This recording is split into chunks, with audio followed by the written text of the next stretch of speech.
संत श्री कबीर दास जी महाराज का नाम सबने सुना है, पर उनकी जीवन गाथा किसी ने नहीं सुनी, बहुत कम लोग जानते हैं। श्री कबीर दास जी महाराज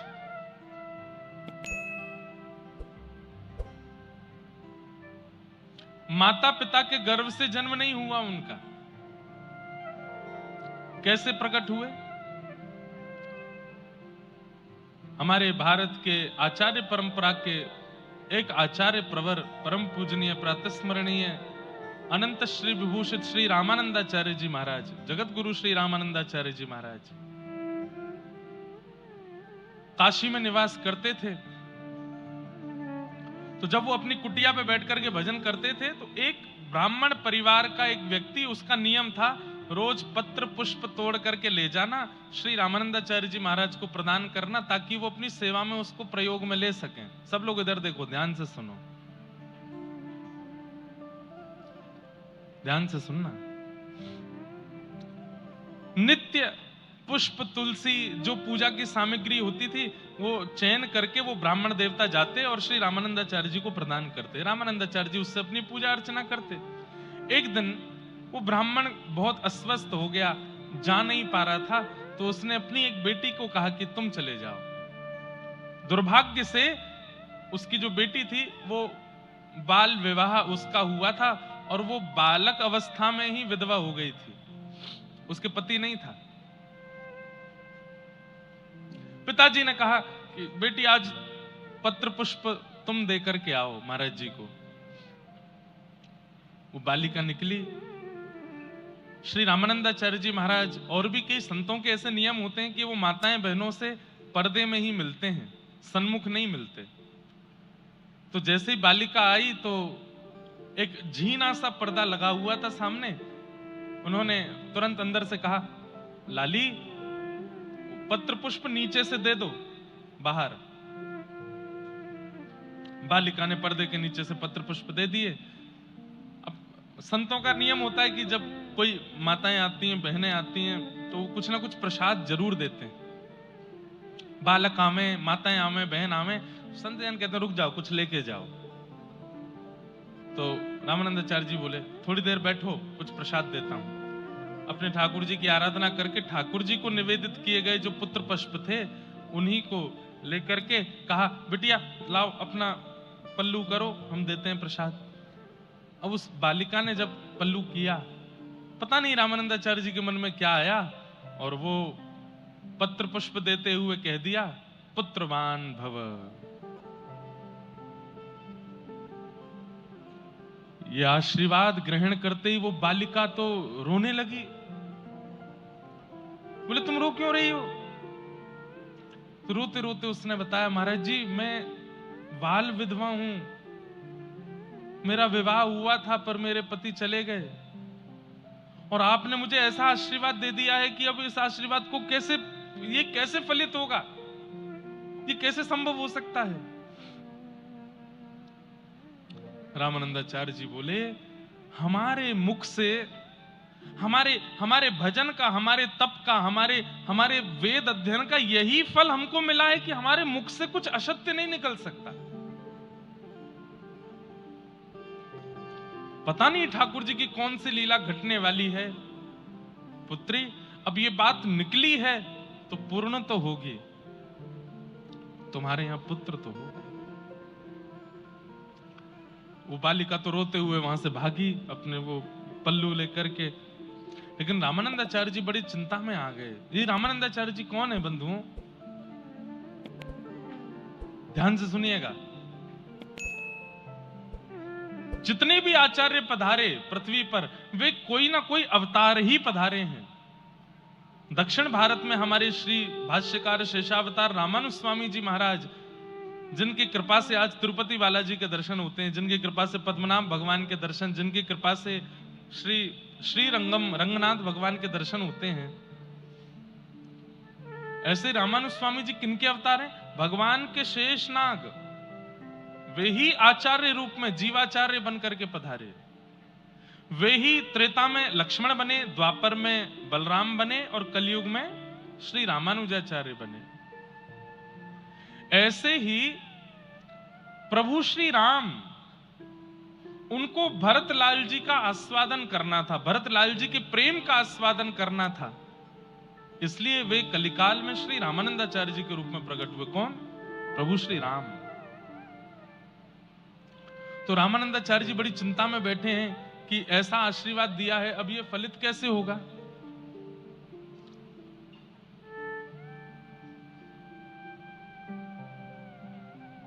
हमारे सूरदास जी महाराज कहते हैं,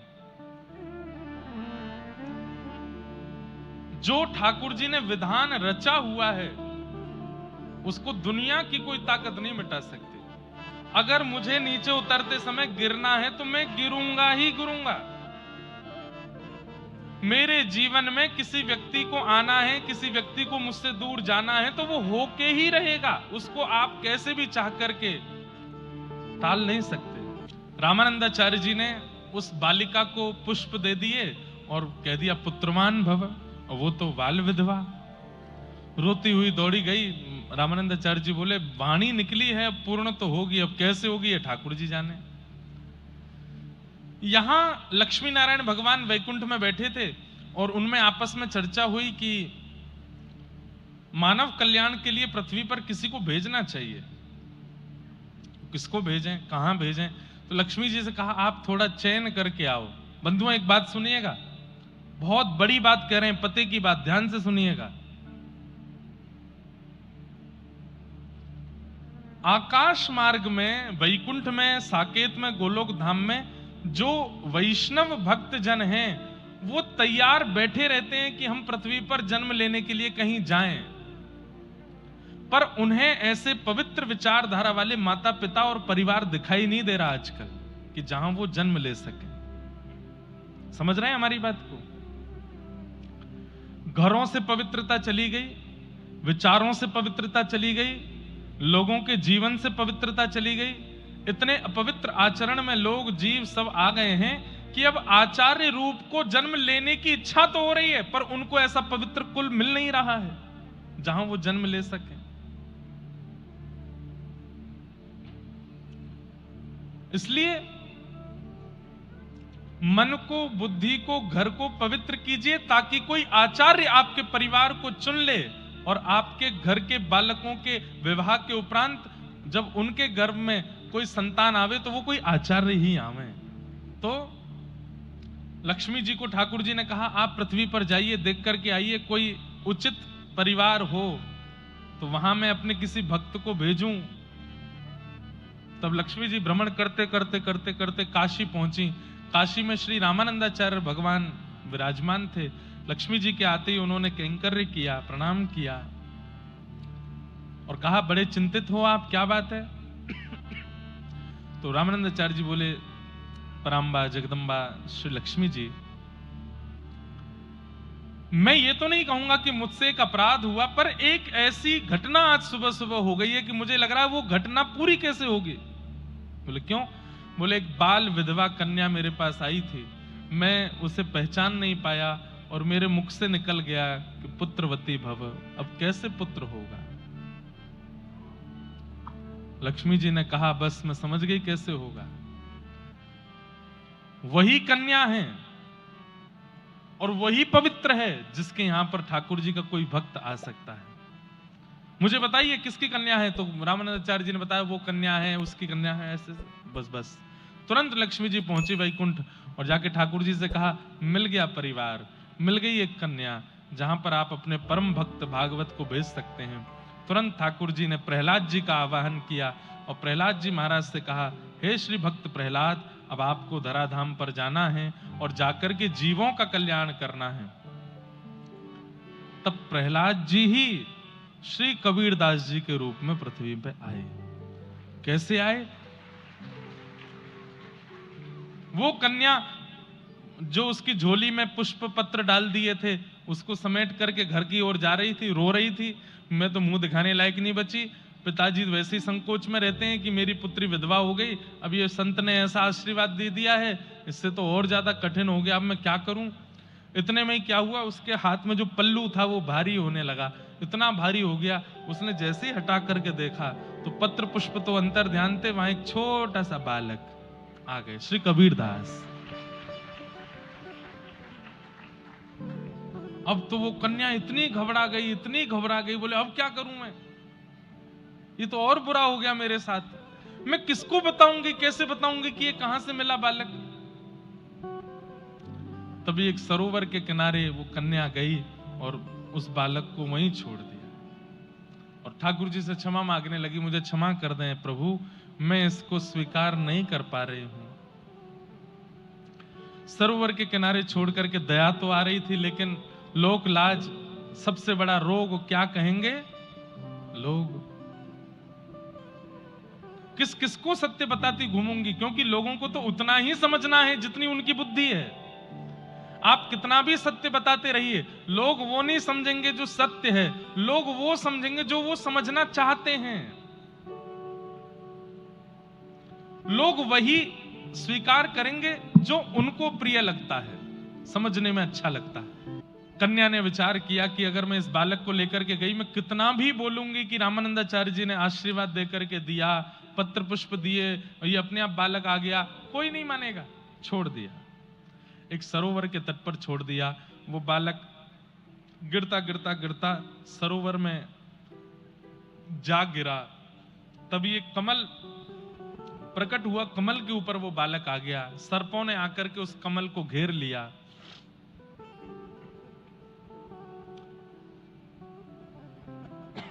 तभी काशी का एक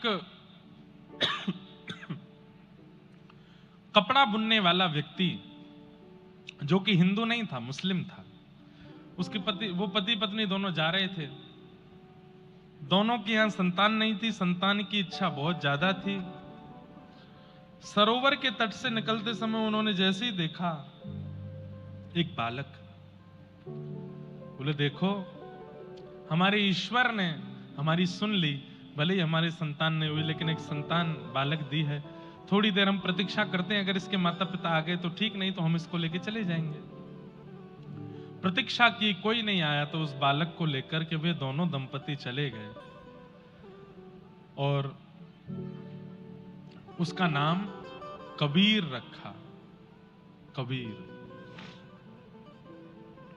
ईश्वर के द्वारा जो प्रदत्त है वो कबीर है। बाल्यकाल से ही दिव्य चेष्टा, दूध पान नहीं किया।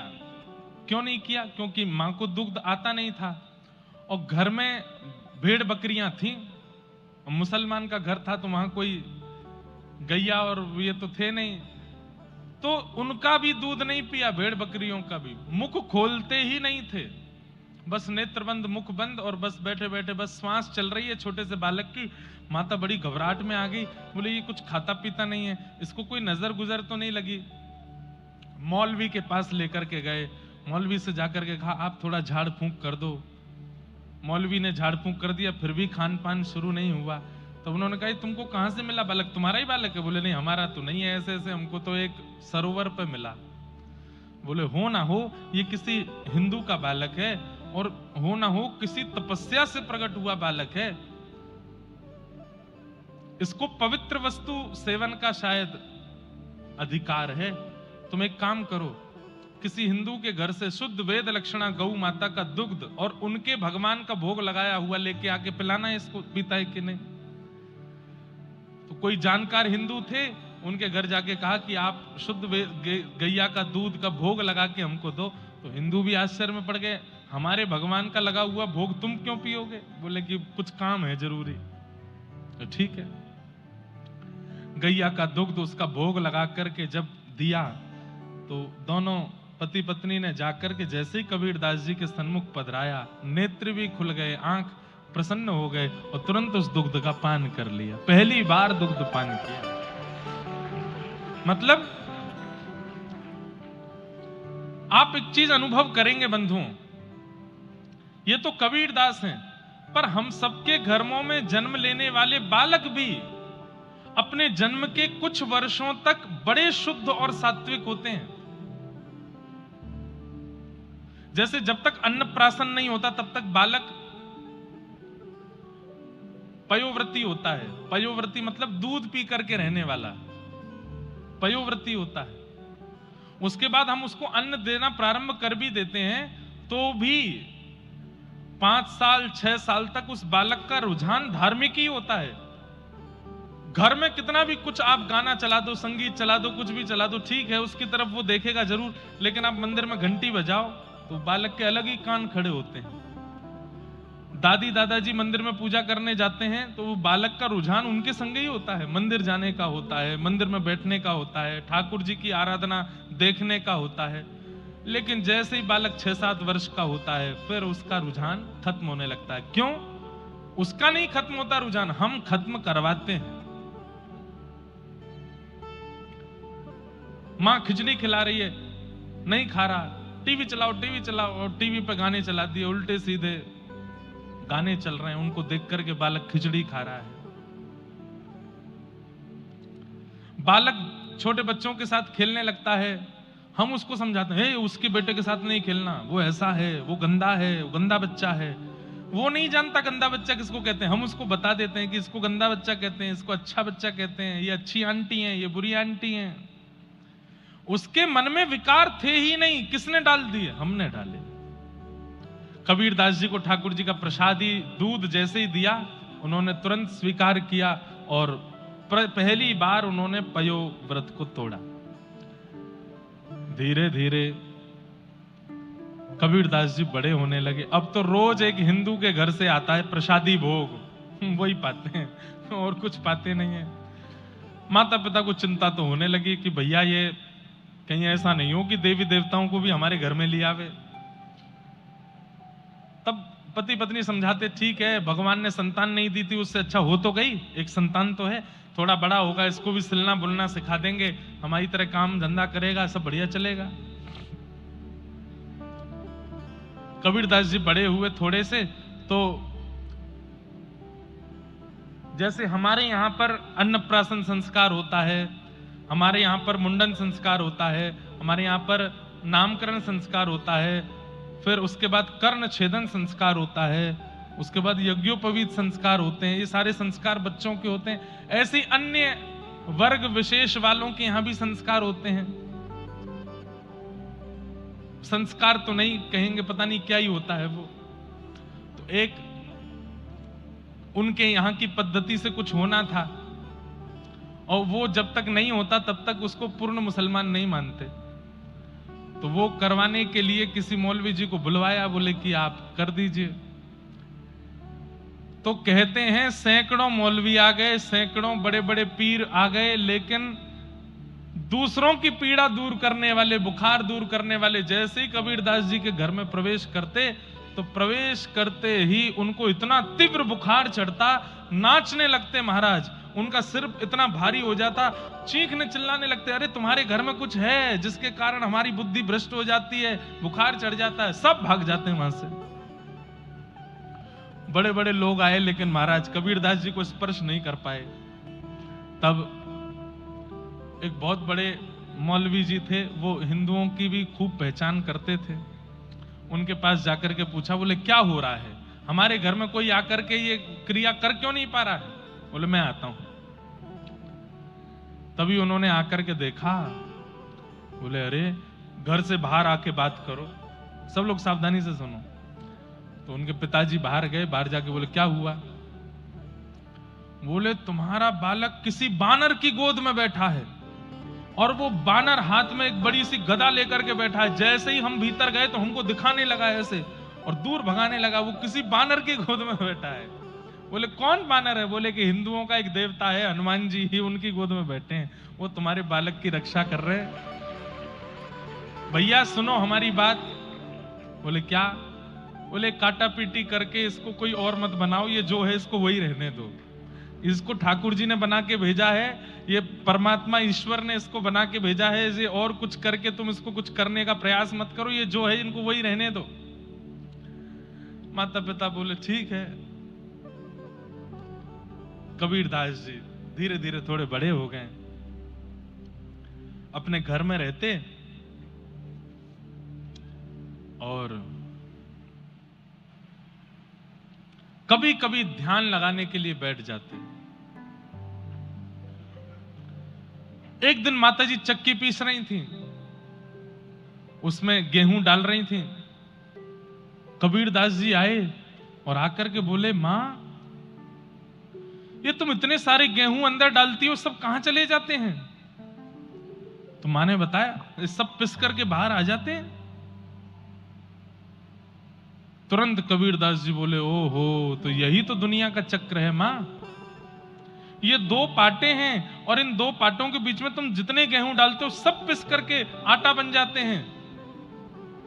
ठीक वैसे ही मैया, ये आकाश भी ऊपर वाला पाटा है, पृथ्वी नीचे वाला पाटा है। इन दोनों के चक्र में मैं, आप और ये पूरी दुनिया पिस रही है मां। हम सब पिसने के लिए आए हैं यहां पर, कोई नहीं बचेगा।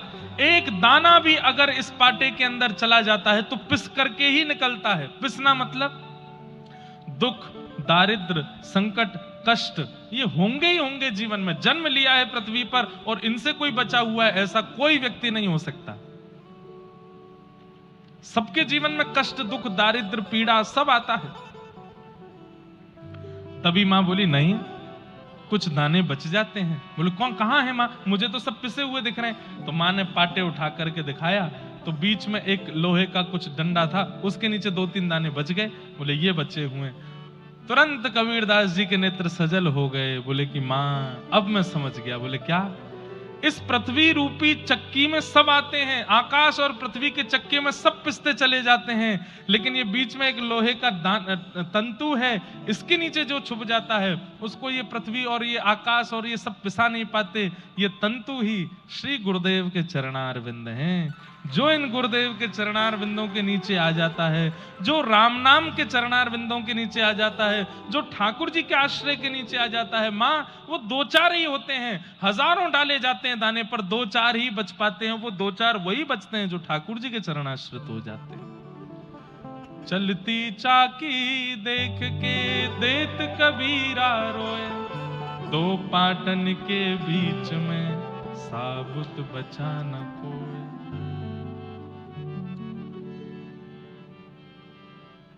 इन 2 पाटों के बीच में कोई नहीं बचा, केवल बचा तो वो जो ठाकुर जी के चरणार बिंदों में है, जिसने ठाकुर जी के चरण पकड़ लिए हैं। राधे श्याम के चरणार बिंद मेरे तो आधार, राधे श्याम के चरणार, हे श्याम के चरणार बिंद, राघव के चरणार बिंद, श्याम के चरणार बिंद, राघव के चरणार बिंद। ओ मेरे तो आधार, सीताराम के चरणार बिंद, मेरे तो आधार, सीताराम के चरणार बिंद। तो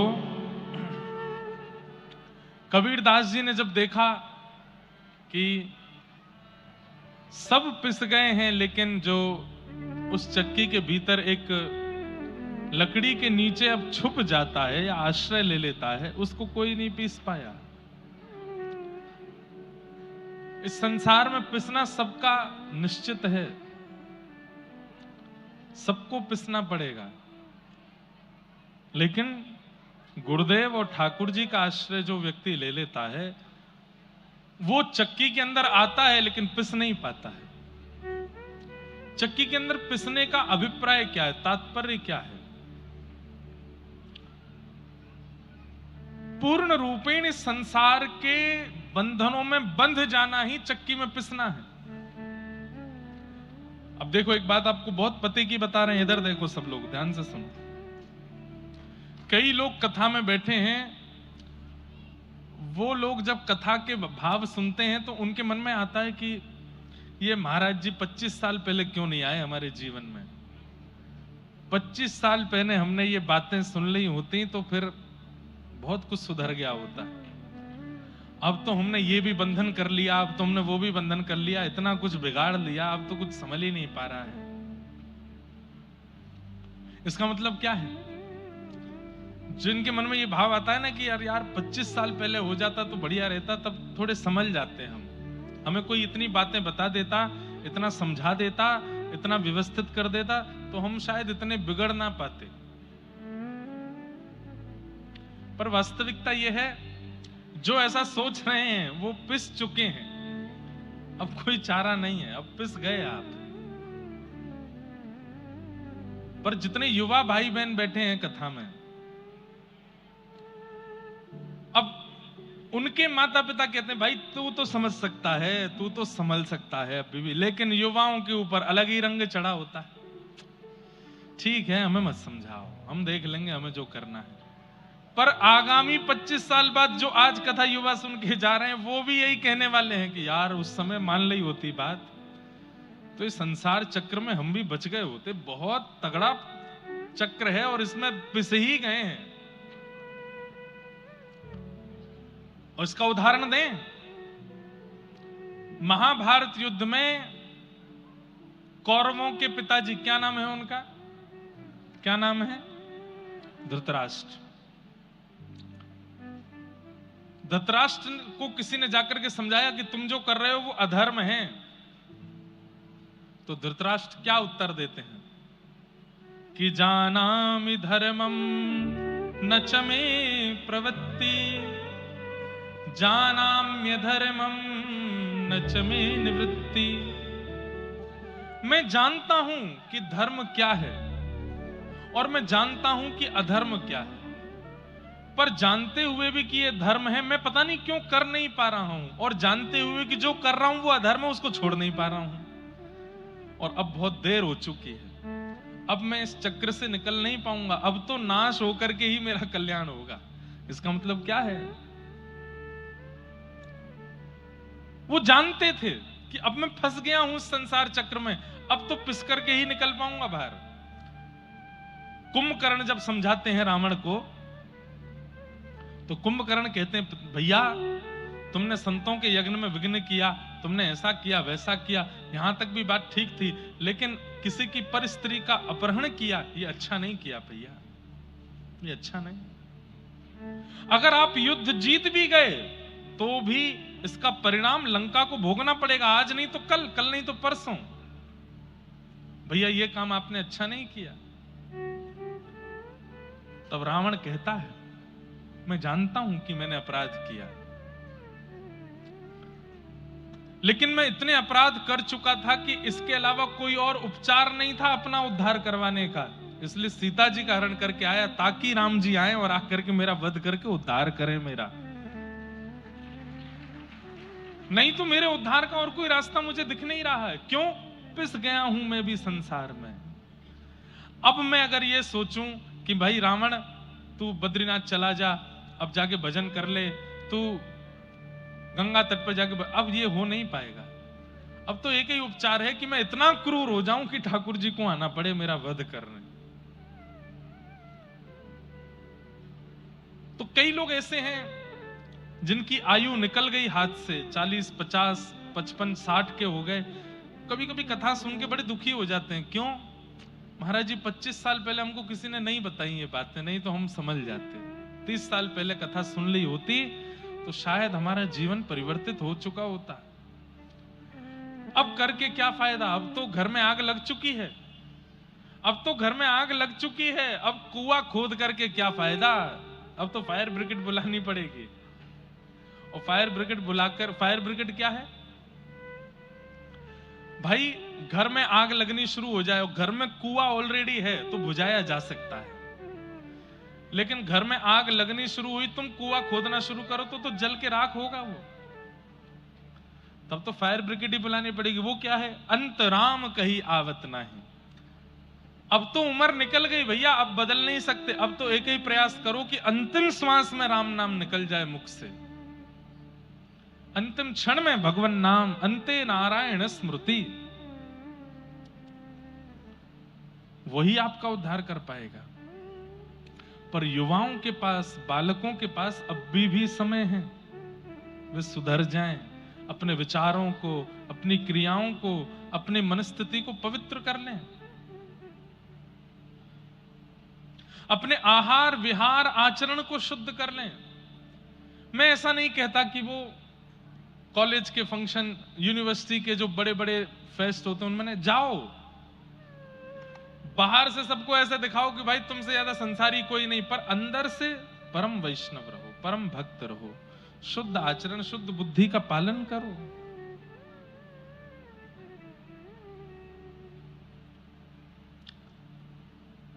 कबीरदास जी को अपना कबीरो लिखना भी नहीं आता था, पर इतने बड़े कवि हो गए क्योंकि वो जब बोलते थे उनके मुख से निकलने वाले शब्द आभा मंडल को प्रभावित करते थे, और उसी को सुन सुन करके लोगों ने कबीरदास जी की पंक्तियों को लिख दिया दुनिया में। बाकी कबीरदास लिखना नहीं जानते थे, राम बोलते थे। थोड़े और बड़े हुए कबीरदास, पिताजी इनको लेकर के गए कहां? मदरसा पढ़ाने के लिए। मदरसा में मौलवी जी ने इनको ले लिया भीतर, लाओ हम पढ़ाएंगे इनको।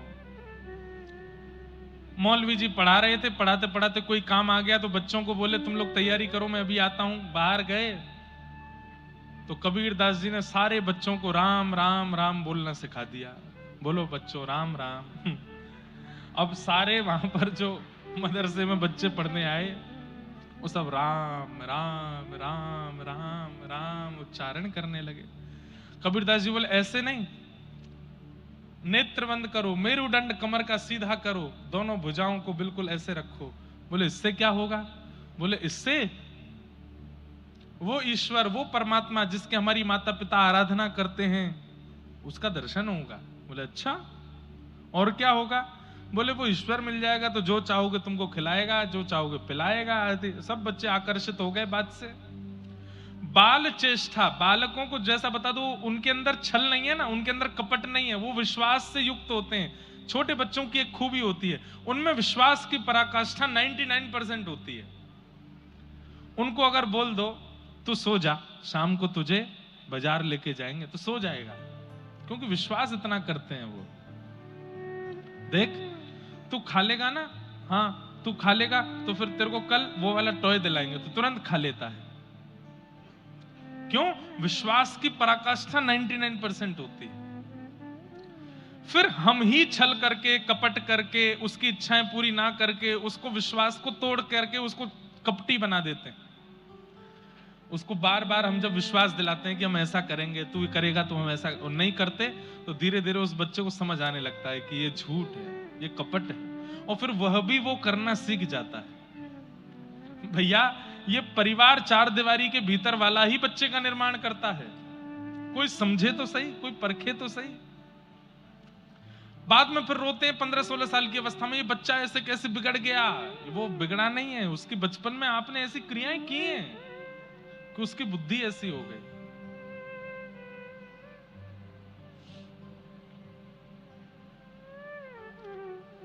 बाल चेष्टा, छोटे बालक जब समझने वाले होने लगते हैं ना, 1, 2, 4 वर्ष के, उस समय जितना हो सके आध्यात्मिक चर्चाएं उनके सामने करो, ठाकुर जी की चर्चाएं सुनाओ।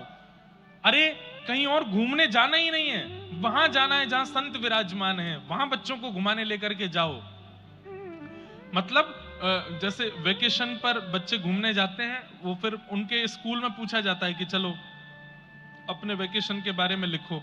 कोई मनाली के बारे में लिखता है, कोई पांडिचेरी के बारे में लिखता है, कोई साउथ के किसी बीच के बारे में लिखता है। आपके बच्चे वृंदावन के बारे में लिखें, आपके बच्चे नाथद्वार के बारे में लिखें, द्वारिका के बारे में लिखें, जगन्नाथपुरी के बारे में लिखें, तिरुपति वेंकटेश के बारे में लिखें, और या फिर जहां संत विराजमान है वहां के बारे में लिखें कि हम अपने वेकेशन में यहाँ गए थे, वहां हमने संतों को भोजन कराया, वहां की गौशाला बड़ी पवित्र थी, गायों का रोज सुबह शाम दूध काढ़ा जाता था।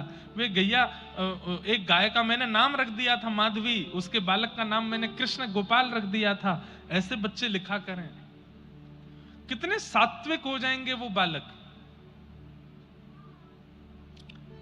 एक बालक को मैं जानता हूं, उसका जन्म हुआ हवाई अमेरिका में, लेकिन उसकी माताजी ने बाल्यकाल से ही उसको इतना सत्संग आदि सुनाया, फोन पर ही, आईपैड पर ही इतना सुनाया, वो सोता भी रात को कथाएं सुन करके है। कथा अब जैसा सुनाओगे वैसा बालक बनता चला जाता है।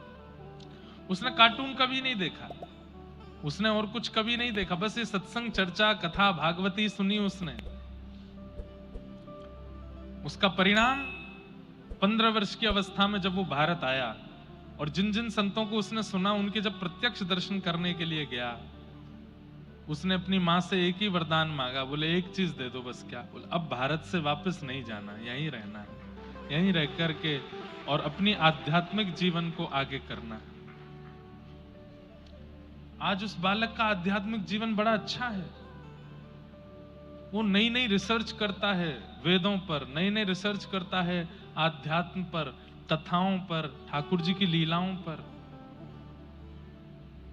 नित्य 12 तिलक लगाता है, यज्ञोपवीत धारण करता है, धोती पहन करके रहता है। 15-16 वर्ष का है बस। वेदों की ऋचाएं उसको याद है। उसके पीछे कारण केवल और केवल बाल अवस्था से जो उसने सुना, जो उसने देखा, ऐसे विषम देश में रहने के बाद भी उसका इतना सुंदर निर्माण हो गया। तो बाल चेष्टा। कबीर दास जी तो भगवान के द्वारा भेजे गए भक्त हैं, इसलिए उनके निर्माण की आवश्यकता नहीं है। चिते चिताए आते हैं मोर, तो कबीर दास तो चिते चिताए हैं। कल 3 प्रकार के भक्तों की चर्चा और करूंगा मैं, जो ठाकुर जी के द्वारा भेजे जाते हैं, जो यहां आकर के स्वयं बन जाते हैं, या जो पूर्व जन्म के कृत्य से इस जन्म में भक्त होते हैं। उन तीनों की चर्चा कल मैं करूंगा, कैसे कैसे होते हैं। उससे यह पता चलेगा हम कौन से हैं, हम भेजे गए हैं कि पूर्व जन्म के कारण हैं, या इस जन्म में ही हम बन रहे हैं, ऐसा कुछ भाव। तो कबीर दास जी ने जाकर के सारे बालकों को राम राम सिखा दिया। थोड़ी देर बाद मौलवी जी आए, आकर के बोले, हाँ जी सब बालकों, जो तालीम हमने तुमको दी सुनाओ। सब बालक बोले राम राम राम राम राम राम राम राम, जय सिया राम, जय श्री राम, जय सिया राम। उछल उछल के नाचने लगे, कीर्तन करने लगे। मौलवी जी तो अपनी टोपी पकड़े, दाढ़ी खींचे, ये क्या हो रहा है? पूरे मदरसे में महाराज हल्ला मच गया। कौन सिखा करके गया तुमको ये काफिरों के भगवान का नाम क्यों बोल रहे हो? बोले इसने सिखाया। बोले किसने? पहला दिन है विद्यालय में। कौन है? बोले कबीर। कबीर दास जी के पिताजी लेने के लिए आए। मौलवी जी पहले ही बाहर ही खड़े थे कबीर का हाथ पकड़ के। पिताजी बोले क्या बात है आप? बोले इसको ले जाओ, जीवन में कभी मत भेजना यहाँ पे, इसको पढ़ाना ही नहीं है हमको, हम पढ़ा ही नहीं सकते, हम तुम्हारे हाथ जोड़ रहे हैं, इसको लेके जाओ यहाँ से। बोले इसने किया क्या? बोले ये खुद सीखने आया, ये पहले दिन में इसने पूरे मदरसे में सबको राम राम सिखा दिया। एक दिन में जब इतना कर सकता है तो ये 1 आध साल पढ़ लिया यहाँ पे, तो ये तो यहाँ भीतर से सब भगवाधारी बना के निकालेगा। इसको लेके जाओ यहां से। पिताजी नाराज हो गए कबीरदास पर। अरे तू घर में कर ले जो तुझको करना है, कम से कम हमारी जगत बदनामी तो मत करवा।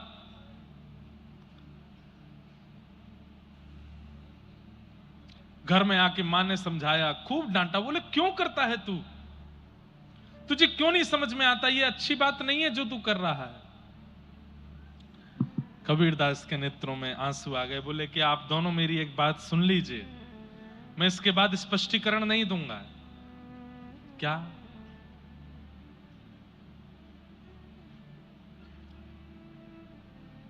माई मोहे एक राम सो काम, माई मोहे एक राम सो काम, झूठो है सारा जग कितना झूठा है सारा जग कितना, झूठा है सारा जग कितना झूठा है सारा जग कितना, यहाँ नहीं है कोई अपना, यहाँ नहीं है कोई अपना। माई मेरे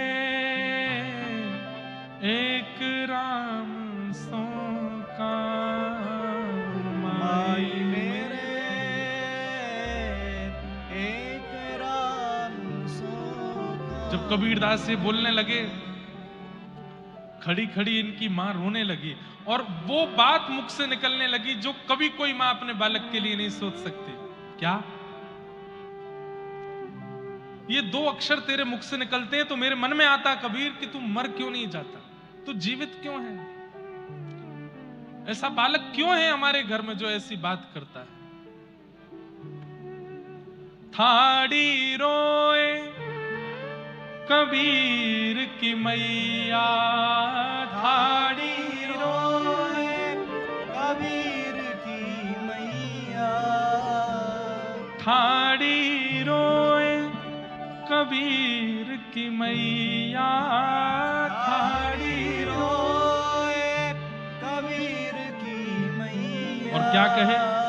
ए लड़का क्यों जीवे खुदैया, ये लड़का क्यों जीवे खुदैया। अरे ये जीता क्यों है? इसके प्राण क्यों नहीं चले जाते?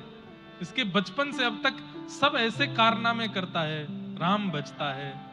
इसके पास कोई मौलवी आने में डरते हैं, क्यों? कहते हैं कोई बानर की गोद में बैठता है। अरे कुछ भी खाता पीता नहीं है, हिंदुओं के घर से उनके देवताओं को भोग लगा करके लाओ, वो खाता है, वही पीता है। कहत कबीर सुनो री मैया, कहत कबीर सुनो री मैया। देवन हारा त्रिभुवन राय, देवन हारा त्रिभुवन राय। हरी मैया मेरे चित्त में कौन बैठा है? बोले त्रिभुवन राय। राय कहते हैं राजा को। इस त्रिभुवन का राजा मेरे चित्त में बैठा है। उससे बड़े बड़े देवता हार गए तो आप तो एक मैया हो बस। वो जिसके चित्त में बैठ जाते हैं उसकी विजय निश्चित है मां। मेरे चित्त में राम बैठे, अब वो नहीं जाएंगे यहां से।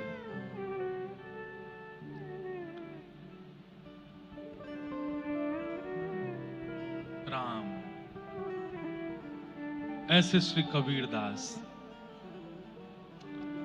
बाल्यकाल में ही ठाकुर जी के हो गए। क्यों? क्योंकि ठाकुर जी ने ही भेजा है। अच्छा, सूरदास जी के पद, मीराबाई के पद, अन्य अन्य भक्तों के पदों में आपको लीलाओं के दर्शन होंगे। ठाकुर जी की लीला, ठाकुर जी के रस का आस्वादन होगा। पर कबीरदास जी के पदों में केवल डांट फटकार है। सबको सिखाने के लिए आए हैं कबीरदास। ठाकुर जी ने इनको केवल शिक्षा देने के लिए भेजा, दुनिया को सिखा के आओ। इसलिए कबीरदास जी के पदों में ज्यादा रस, ज्यादा लीला, ज्यादा भाव, ये सब नहीं है। एक कबीरदास जी का बहुत अच्छा पद है, सुनाऊं। हाँ, यही। डर लागे और हंसी आवे, अजब जमाना आया रे। डर लागे और हंसी आवे, अजब जमाना आया रे। कबीरदास, अब मुझे संतों नहीं पता कितने साल हो गए उनको, पर 500 के आसपास वर्ष हो गए होंगे कबीरदास को पृथ्वी पर आए हुए, और पुराने हो गए होंगे। लेकिन इतने साल पहले कबीरदास जी जो लिख करके गए वो आज भी हो रहा है दुनिया में। सब लोग मेरे पीछे गाना।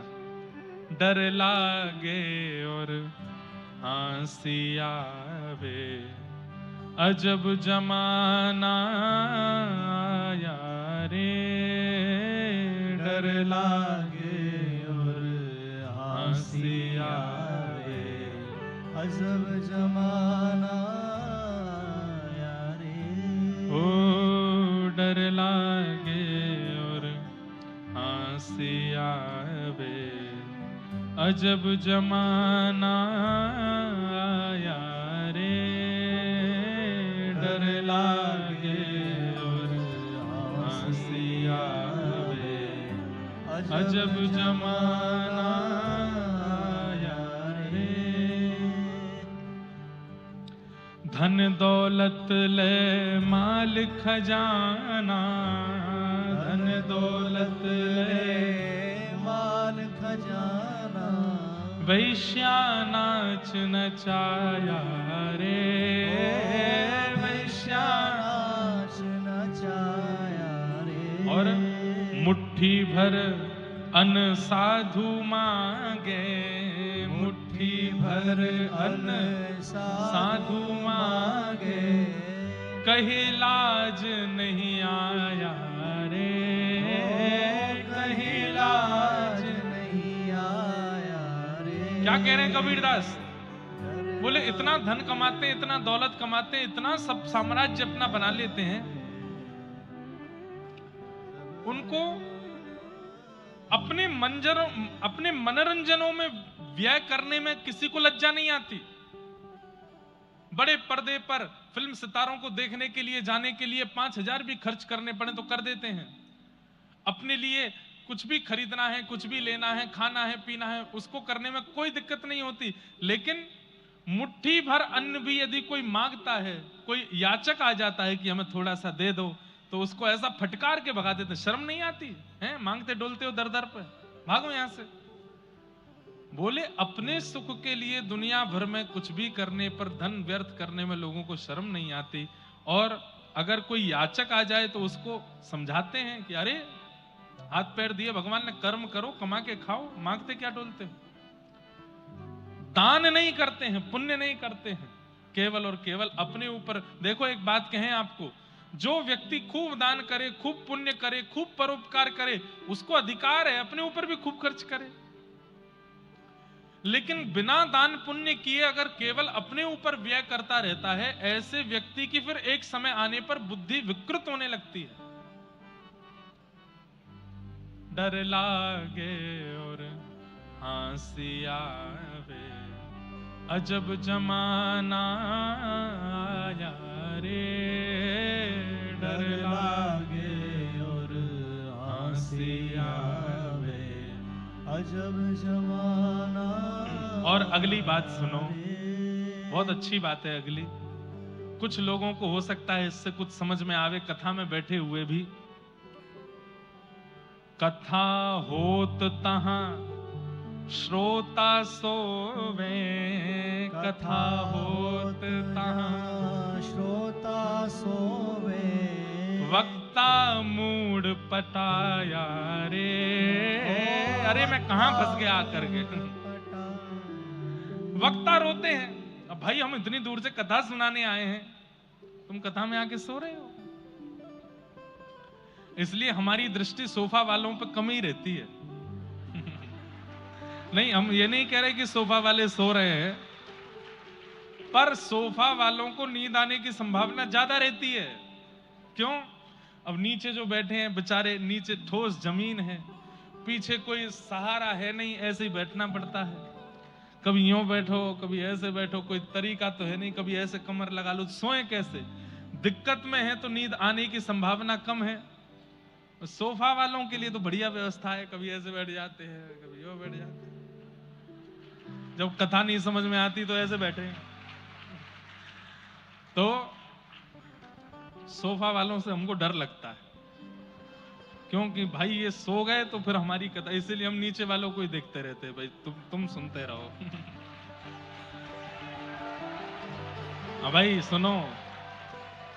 फिर वही बात, हम इन सोफा वालों की बोले ही नहीं रहे हैं, हम दुनिया में जितने सोफा पे बैठ के सुनने वाले सबकी बोल रहे हैं। अच्छा एक बात, एक कथा का पुण्य बताऊं। कथा में अगर किसी को नींद आ जाए और तुम अगर जोर से कोहनी मार के उसको उठा दो तो बहुत बड़ा पुण्य होता है। उठ जाग मुसाफिर भोर भई, अब रैन कहां जो सोवत है।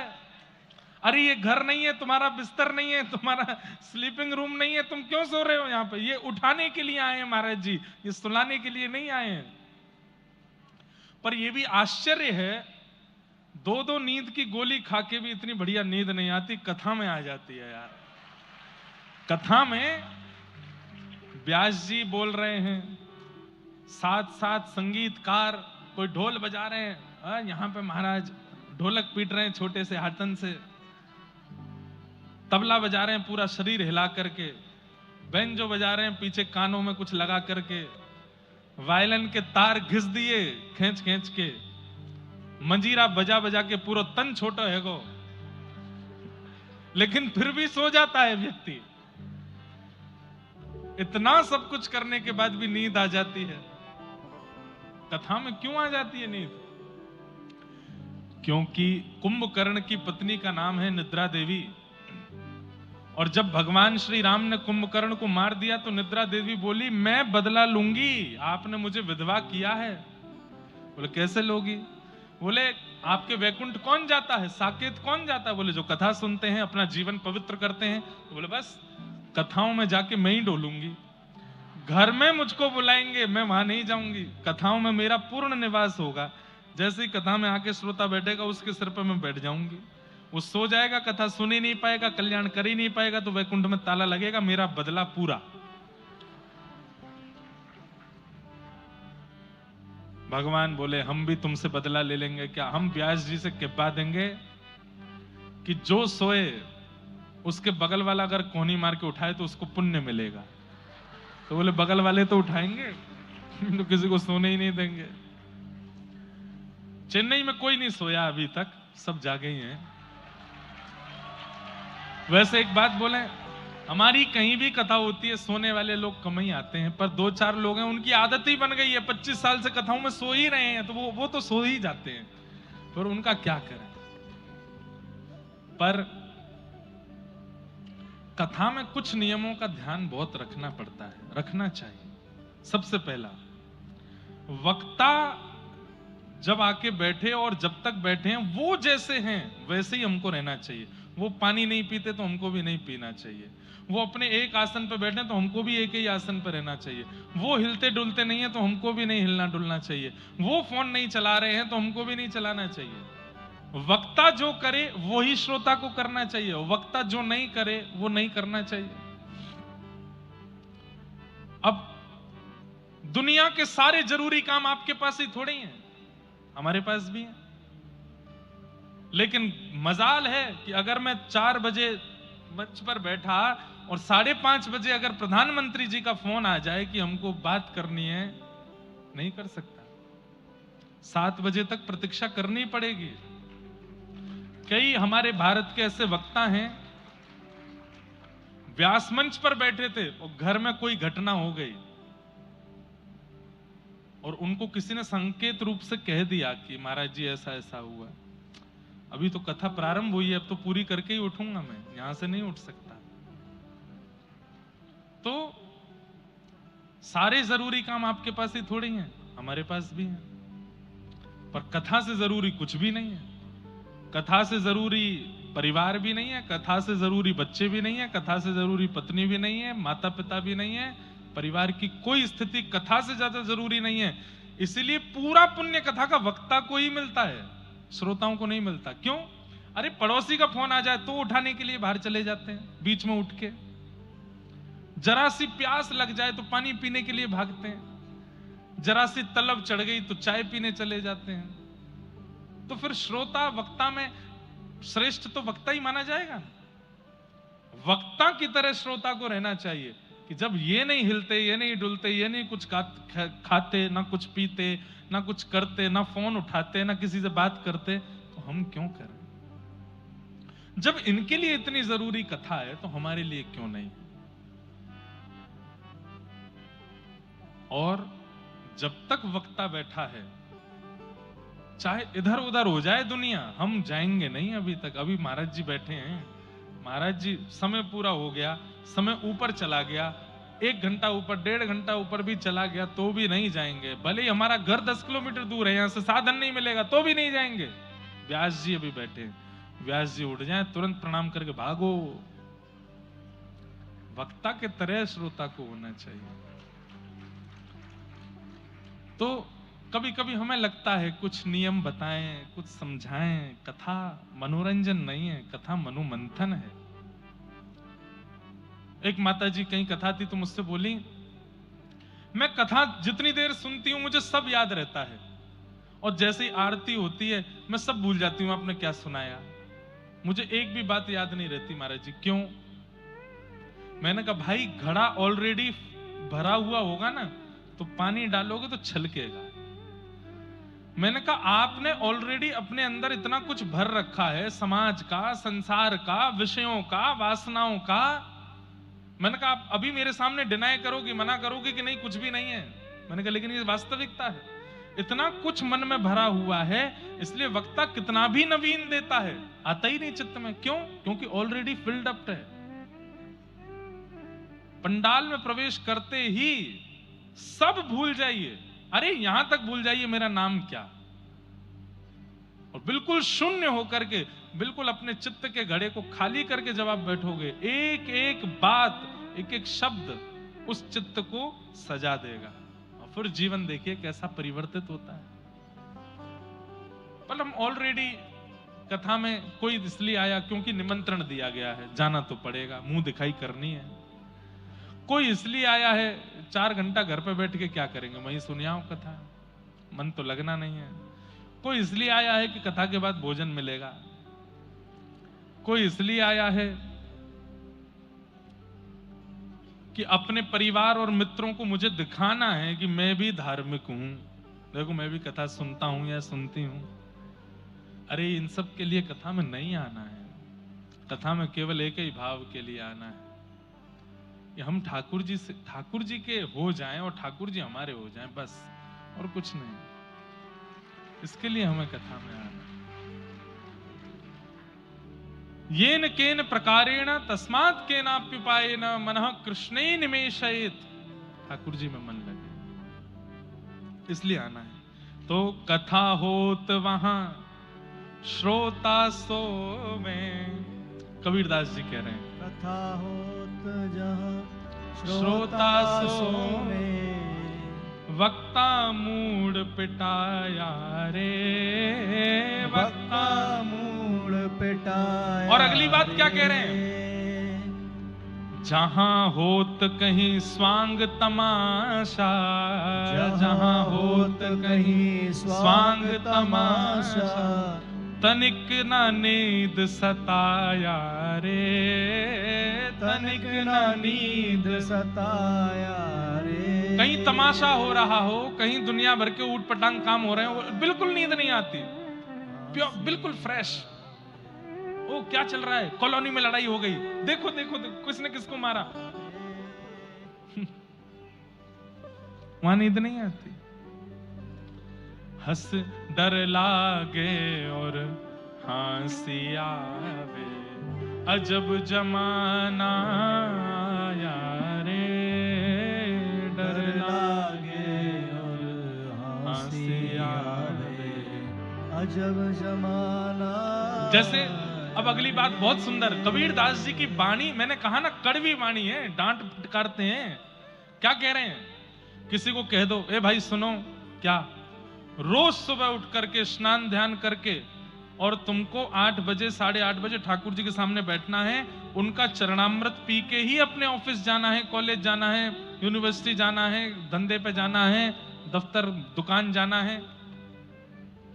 1.5 महीना बाद पूछे, वो नियम बताया था कर रहे, महाराज जी छूट जाता है, क्या आप बता के तो गए थे, पर छूट जाता है, नहीं हो पाता, 1-2 दिन छूट जाता है। कोई बात नहीं, 15 दिन में एक बार आने वाली एकादशी कर लिया करो, एकादशी तो चल रही है, वो भी कभी मेरे मित्र का बर्थडे आ जाता है एकादशी पे, कभी मेरे बच्चों का वो हो जाता है, कभी छूट जाता है महाराज जी कभी कभी। कबीरदास जी क्या कह रहे हैं सुनो, भांग तमाकू सुल्फा गांजा, भांग तमाकू सुल्फा गांजा, सूखा खूब उड़ाया रे, सूखा खूब उड़ाया रे। चरणामृत रो नेम न धारे, चरणामृत रो नेम न धारे। महुआ चाखन आया रे, महुआ चाखन आया रे। कोई शास्त्र आज्ञा नहीं, कोई वेद आज्ञा नहीं, कोई पुराणों की आज्ञा नहीं, किसी गुरु ने आज्ञा नहीं दी चाय रोज सुबह उठ के पीने की, पर वो नियम एक बार लगता है और जीवन भर चलता है। चाहे दुनिया के किसी कोने में पहुंच जाए व्यक्ति, अगर उसका नियम है कि सुबह उठते ही चाय पीनी है, वो महाराज रात में जाते ही व्यवस्था करता है, सुबह उठ के क्या पीऊंगा, चाय पीनी है। भैया यहाँ व्यवस्था है कि नहीं है? बोले इधर तो नहीं है, 20 किलोमीटर दूर एक ठेला है चाय का। कोई बात नहीं, रोज 7 बजे उठता हूं, कल 6 बजे उठ के जाऊंगा, मैं चाय पी के आऊंगा। मतलब किसी ने नहीं कहा कि व्यसन का, चलो चाय तो एक ऐसी बात है, सब कई लोग यहां शायद इस नियम में होंगे, सुबह उठते ही चाय पीने का नियम है, पर कई लोगों को बीड़ी का नियम है, धुआं उड़ाने का नियम है, खाने का नियम है, करके घूमने का नियम है, तंबाकू आदि सब पाने का नियम है। किसी ने नहीं बताया उनको। एक माला झोली दे दो और कहो कि भाई कम से कम दिन में 10 मालाएं करनी है। रात्रि में पूछो कितनी हुई 2 ही हो पाई हैं, भाई तो हो नहीं पा रही हैं ज्यादा। और खुद जेब में 10-10 पैकेट तंबाकू के लेके घूम रहा है, वो भी खत्म हो जाते हैं आधे दिन में, और रात्रि तक आधे पैकेट और आ जाते हैं। बीड़ी सिगरेट के डिब्बे एक दिन में खत्म हो जाते हैं। किसने बनवाया वो नियम? किसी संत ने नहीं बताया, किसी गुरु ने नहीं बताया, किसी पुराण में नहीं लिखा। उसको करने में तुमको कोई दिक्कत नहीं हो रही है। मदिरा पान करके व्यक्ति किसी सभा में चला जाए तो सभा के लोग भी उससे दूरी बना लेते हैं, तब भी व्यक्ति मदिरा पान कर लेता है। और यहां पर चरणामृत का नियम ले लो, रोज सुबह ठाकुर जी का चरणामृत पान करना है, ठाकुर जी को प्रणाम करके जाना है, एक माला करके जानी है, तिलक लगा के जाना है, वो छूट जाता है आपका। क्यों? चरणामृत नेम न धारे, चरणामृत नेम न धारे। महुआ चाखन आया रे, महुआ चाखन आया। ये महुआ बड़े लोग यहाँ जानते होंगे कि पूर्व जमाने में जब पीला पानी नहीं मिलता था, रात्रि में पीते हैं जो लोग, तब महुआ, एक मध्य प्रदेश छत्तीसगढ़ साइड में खेती होती है, एक महुआ करके एक फल होता है, वो पेड़ से गिर जाता है, उसी को सड़ा करके उसके रस से एक मद्यपान बनाया जाता है, उसको पीने से मदिरा का काम होता है। तो पुराने समय में लोग इसको ही बीन करके और मदिरा बनाते थे। उसी के लिए कबीरदास जी कह रहे हैं, इन नियमों को धारण करवाने के लिए कोई आज्ञा नहीं देनी पड़ती, लेकिन फिर भी आज्ञा। सिगरेट बीड़ी पीने वाले लोग कथा नहीं सुन पाते, क्यों? कथा आधे घंटे बाद सुनते सुनते सुनते जेब में बैठी हुई वो 3 इंच की सिगरेट बोलने लगती, चल बाहर चल, थोड़ा मुझे मेरी चुस्की लेकर के आ जा। तुरंत जाता है। सब आयोजक, अभी आता हूं, 5 मिनट में आता हूं। गए कहीं कोने में, वहां जाकर के बीड़ी सुल्फा उड़ा रहे हैं, फिर आए करके बैठ गए। अरे भैया, हर आधा घंटे में ये मन क्यों नहीं चिल्लाता कि चल मन थोड़ा राम नाम जप ले, थोड़ा भजन कर ले, थोड़ी देर कथा सुन ले। ये आपका मन विषयों के प्रति भागता है, दौड़ता है, नाम के प्रति इसकी इच्छा क्यों प्रकट नहीं होती? इसीलिए कबीरदास ने 500 साल पहले लिखी हुई बात आज भी घटित होती है। डर लागे और हंसी आवे, अजब जमाना आया रे। डर लागे और हंसी आवे, अजब जमाना आया रे। उल्टी चलन चली दुनिया की उल्टी चलन, चली दुनिया की ताते जिय घबराया रे, ताते जिय घबराया रे। कहत कबीर सुनो भई साधो, कहत कबीर सुनो भाई साधो। कबीरदास जी कह रहे हैं मैं अभी कह रहा हूं सुन लो, क्योंकि पाछे मत पछताना रे, पाछे मत पछताना रे। ओ डर लागे और हंसी आवे, अजब जमाना आया रे। डर लागे और हंसी आवे, अजब जमाना आया रे। संसारियों की उल्टी बुद्धि पर मुझे हंसी आती और डर भी लगता। हंसी इसलिए आ रही है कि भाई मैं तो भजन करके निकल लूंगा यहां से, डर इसलिए लग रहा है कि मेरे बाद जो पीढ़ी है उसका क्या होगा, कितना बुरा समय आने वाला है। इसलिए भैया मुझे कई लोग बोल देते हैं, बोले आपकी कथा में आजकल खूब भीड़ आती है, खूब फैन फॉलोइंग हो गई आपकी। मैंने कहा नहीं भैया ऐसा मत बोलो, बल्कि इसको ऐसा बोलो कि चलो इतने लोगों की बुद्धि सुधरी हुई है कि कहीं दूषित व्यक्ति के पास तो भीड़ नहीं लगा रहे हैं, कथा सुनने के लिए भीड़ हो रही है। इतने लोगों की बुद्धि में से किसी एक की तो सुधरेगी। हजारों लोग कथा सुनने के लिए आ रहे हैं, पर इन हजारों में हम हजारों से उम्मीद नहीं रखते। ये बात सत्य बता रहे हैं हम। अभी बरसाना ठाकुर जी के ब्याहुला उत्सव में बारात वाले दिन कम से कम 50 से 60 हजार की भीड़ थी। लोग तो 1-1.5 लाख बता रहे थे, पर मैं 50-60 हजार ही मान के चला।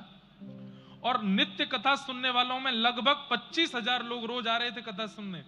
मैंने कहा 25 हजार में से नहीं, मुझे उम्मीद नहीं है 25 हजार बदल के जाएं। 25 भी अगर बदल के गए तो मुझे शांति हो जाएगी। ये 25 बदल के तो गए।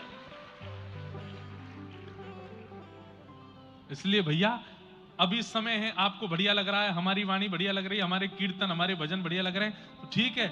हमें भी लगता है कि 48-48 घंटे ना सोना पड़े तो चलेगा, दौड़ भाग करके कथा सुनाने जाएंगे, ताकि वहां कोई एक तो बदलेगा, किसी 2 के जीवन में तो परिवर्तन आएगा, किसी 5 को तो मन से कुछ प्रियता लगेगी। डर लागे और हंसी आवे, अजब जमाना आया रे। डर लागे और हंसी आवे, अजब जमाना आया अब रे। इसके आगे कबीरदास जी के संग क्या हुआ ये कल सुनाएंगे। बाकी मधु पंडित जी के गोपीनाथ जी कैसे प्रकट हुए वो भाव सुना देते हैं, क्योंकि कल हमने कहा था कि सप्त निधियों में से श्री गोपीनाथ जी कैसे प्रकट हुए वो विषय हम सुनाएंगे। बहुत ध्यान से सुनिएगा। हम लोग कल चरित्र सुन रहे थे श्री कबीरदास जी का, और कबीरदास जी के चरित्र में कल हम लोगों ने श्रवण किया कि ना तो उनकी काटापीटी करवा पाए, ना उनको मदरसे में पढ़ा पाए, किसी भी प्रकार की कोई भी क्रिया माता पिता अनुचित उनके साथ करवा नहीं पाए। और फिर हमने सुना कि एक दिन कबीरदास जी ने देखा कि माता जी चक्की पीस रही हैं, और तब उन्होंने कहा कि मां ये संसार ही चक्की है, इसमें जो आता है वो पिस करके ही जाता है। तो मां ने कहा नहीं बेटा, बीच में एक जगह है जहां 2-4 बच जाते हैं। तो कबीरदास नाचने लगे, बोले ओहो ये बीच में जो बच गए हैं 2-4 दाने, बोले मां पता है ये क्या है? बोले क्या? संसार रूपी चक्की में सब पिस रहे हैं, पर जो ठाकुर जी की शरणागति ले लेता है वो बच जाता है, जो गुरुदेव की शरणागति ले लेता है वो बच जाता है। और अब कबीरदास जी को एक दिव्य चिंता होने लगी। काय बात की चिंता? गुरु बिन कैसे गुण जागे, गुरु बिन कैसे गुण जागे। मुझ पर कृपा है, बहुत ध्यान से सुनिए। कबीरदास जी कह रहे हैं कि मुझ पर कृपा है कि मुझे बाल्यकाल से ही राम नाम प्रिय लगता है, मुझे बाल्यकाल से ही भक्ति भागवत प्रिय लगती है, परंतु गुरु नहीं है जीवन में। मेरे जीवन में एक गुरु तो होने चाहिए, जिन गुरु के आश्रय में रह करके, जिन गुरु की सन्निधि में जाकर के मैं ठाकुर जी की भक्ति को सहजता से प्राप्त कर सकूं। ऐसे गुरु मेरे जीवन में होने चाहिए। क्या करूं? तो गुरु की खोज में रोने लगे। अब मैं छोटा बालक हूं, मैं कहां ढूंढने जाऊंगा गुरु कहां है?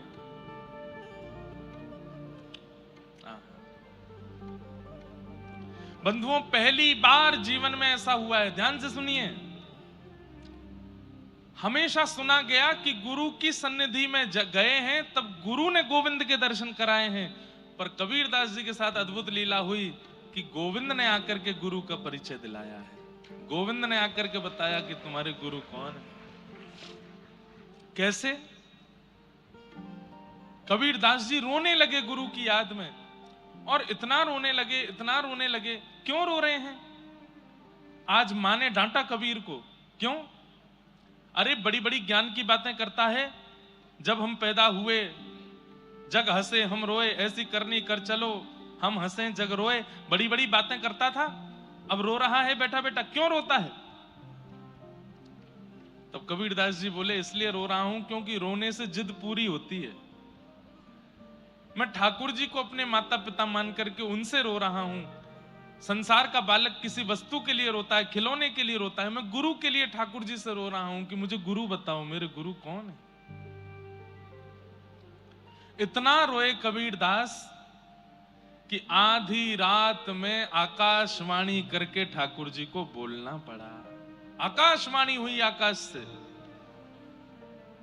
अति ही गंभीर मति सरस कबीर हियो, लियो भक्ति भाव जाति पाति सब टारिये। छोटी सी अवस्था में अति गंभीर हैं कबीरदास। भाई न भवानी देह तिलक रमानी करो, करो गुरु रामानंद गरे माल धारिये। देखे नहीं मुख मेरो मानी के मले छमो को, जात नान गंगा कहीं मगतन डारिये। रजनी के शेष में आवेश सो चलत आप, परे पग राम कहे मंत्र सो विचारिये। ऐसी गुरु दीक्षा किसी की नहीं हुई होगी जैसी कबीरदास जी की हुई। ध्यान से सुनो। आकाशवाणी हुई, किसी को सुनाई नहीं दी, केवल कबीरदास जी को सुनाई दे रही है। बंधु, आकाशवाणी आज भी होती है। कभी कभी जब आप परम धार्मिक हो जाते हैं, परम सात्विक हो जाते हैं, परम निर्वैर निर्गुण हो जाते हैं, तो एकांत में जब आप बैठते हैं तब आपके मन में ऐसे विचार उत्पन्न होते हैं जो आपने कभी सुने नहीं, कभी कहे नहीं, कभी बोले नहीं। वो आकाशवाणी है। ठाकुर जी आज्ञा देते हैं। ठाकुर जी ही आपको आकर के कहते हैं कि तुम ऐसा करो। आपके मन में घर बनाने की इच्छा हुई, ये आकाशवाणी नहीं है। आपके मन में ब्याह करने की इच्छा हुई, ये आकाशवाणी नहीं है। आपके मन में कुछ धन कमाने की इच्छा हुई, ये आकाशवाणी नहीं है। पर इन सब संसार के विचार व्यवहार के बीच में आपके चित्त में कोई परम धर्म करने की इच्छा हो जाए, ऐसा करना चाहिए, ये आकाशवाणी है। खूब धन हो गया, घर बना लिया, गाड़ी खरीद ली, प्रॉपर्टियां खरीद ली, दुकानें बना ली, ऑफिसेस बना लिए, लेकिन धन अभी भी बहुत है। तो मन में बात आई, चलो कहीं एक आश्रम बनाते हैं जहां संत सेवा हो सके। अपना नाम नहीं देंगे उसमें, अपने प्रचार के लिए धर्म का कार्य कर रहे हो, वो भी आकाशवाणी नहीं है। मेरा नाम ना आवे लेकिन मेरी सेवा से कुछ परोपकार हो जाए, ये आकाशवाणी। मन में आधी रात बैठे थे और इच्छा प्रकट हो गई कि चलो तिरुपति बालाजी, मन तड़प रहा है दर्शन करने के लिए, ये आकाशवाणी है। ठाकुर जी तड़प रहे हैं आपको देखने के लिए। मन में इच्छा हो गई। हर बार तो गाड़ी से गए हैं ऊपर तिरुमला, अब की बार पैदल जाएंगे, और पैदल चल करके उत्साह में हंसते खेलते नाचते गाते हुए, ये आकाशवाणी है। आज तक कभी एकादशी का व्रत नहीं किया, लेकिन अचानक मन में इच्छा हो गई कि अब एकादशी करनी है। और एकादशी भार के रूप में नहीं, अरे व्रत है मैं तो पिज्जा नहीं खा सकता, मैं तो आज रोटी नहीं खा सकता, अरे मेरे मित्र का जन्मदिन है मैं तो इसमें कुछ खा नहीं सकता। नहीं, इतने उत्साह में आकर के आप एकादशी करते हैं कि आज तो मेरी एकादशी है, परम प्रसन्न होकर के व्रत करते हैं। यह आकाशवाणी के द्वारा की गई क्रिया है। जीवन व्यतीत हो गया, अब इच्छा हो गई कि गुरु जीवन में आने चाहिए, और जिनकी वाणी, जिनका स्वरूप, जिनकी उपस्थिति से चित्त पवित्र हो रहा है, ऐसे किसी का चिंतन करके मन में भाव आ जाए कि इनसे दीक्षा चाहिए, यह आकाशवाणी है। आकाशवाणी मतलब क्या है? भगवान के प्रति जो प्रेरणा आपके चित्त में प्रकट होती है वो आकाशवाणी से होती है, ठाकुर जी की कृपा से होती है। आपकी मन की वाणी तो संसारी क्रिया कराती है, ये आकाशवाणी है, हरिवाणी है, जो आपको भगवत मार्ग की ओर ले जाती है। हम चेन्नई में रहते हैं, व्रज बहुत दूर है, यहां से बार बार नहीं जा सकते, तो क्या करें, अपने घर को ही व्रजमंडल बना लेते हैं, अपने घर को ही अष्ट सखियों की महल, अपने घर को ही श्री ठाकुर जी का निकुंज बना लेते हैं। प्रवेश करने से अंत तक ऐसा लगे कि ये व्रज का ही कोई गांव है, ऐसी भावना से घर का निर्माण कर दिया। ये आकाशवाणी। तो आकाशवाणी आज भी होती है। भगवत कार्यों के प्रति जो आपके चित्त में प्रेरणा जागृत होती है वो आकाशवाणी से ही होती है। आकाशवाणी करके केवल कबीरदास जी को बता दिया, क्या बताया? भई नभवानी देह तिलक रमानी, करो करो गुरु रामानंद गरिमाल धारिये। आकाशवाणी हो गई। बोले ए कबीर रो नहीं, तुम्हारे गुरु मिल गए हैं। बोले कौन है मेरे गुरु? बोले काशी में विराजमान श्री रामानंदाचार्य जी महाराज, यही तुम्हारे गुरु हैं। रामानंदाचार्य जी का नाम सुनते ही कबीरदास जी घबरा गए। बोले अरे रामानंदाचार्य जी तो म्लेच्छों का मुख भी नहीं देखते। पूरे काशी में हल्ला यही है कि मैं म्लेच्छ हूं, मेरे माता पिता म्लेच्छ हैं, वो तो म्लेच्छों का मुख भी नहीं देखते हैं, फिर मेरी दीक्षा कैसे होगी उनसे? अब देखो आकाशवाणी एक एक क्रिया बता रही है। क्या? बोले भई नभवानी दे तिलक रमानी। बोले तुम एक काम करो। बोले क्या? अपने अंग पर तिलक धारण करो, सिर पर रामानंदी तिलक धारण करो, 12 तिलक अंग पे धारण करो, और क्या करो? गरे माला धारिये, गले में कंठी माला पहन लो, तिलक धारण कर लो, और श्री रामानंदाचार्य जी के पास चले जाओ। बोले देख नहीं मुख मेरो मानिके मिलेच्छ मोको, मेरा मुख नहीं देखेंगे वो मिलेच्छ जान के। जात नान गंगा कही मन तने डारिये। अरे वो किसी मिलेच्छ का मुख देख भी लेते हैं तो तुरंत गंगा स्नान करने जाते हैं, वो मुझे दीक्षा कैसे देंगे? तब आकाशवाणी कहती है ध्यान से सुनो कबीर, क्या करना है। रजनी के शेष में आवेश सो चलत आप, कहीं भोर होकर के म्लेच्छों का मुख ना देखना पड़ जाए, इसलिए रामानंदाचार्य जी आधी रात में गंगा स्नान करने जाते हैं। ध्यान से सुनिएगा, आकाशवाणी बता रही है। बोले ऋषि रामानंदाचार्य जी आधी रात में गंगा स्नान करने जाते हैं, लगभग 2-3 बजे गंगा स्नान करने जाते हैं कि कहीं किसी म्लेच्छ का मुख ना देखना पड़ जाए। बंधुओं, भारत पर अंग्रेजों ने शासन किया, अंग्रेजों से पहले मुसलमानों ने शासन किया, मुसलमानों से भी पहले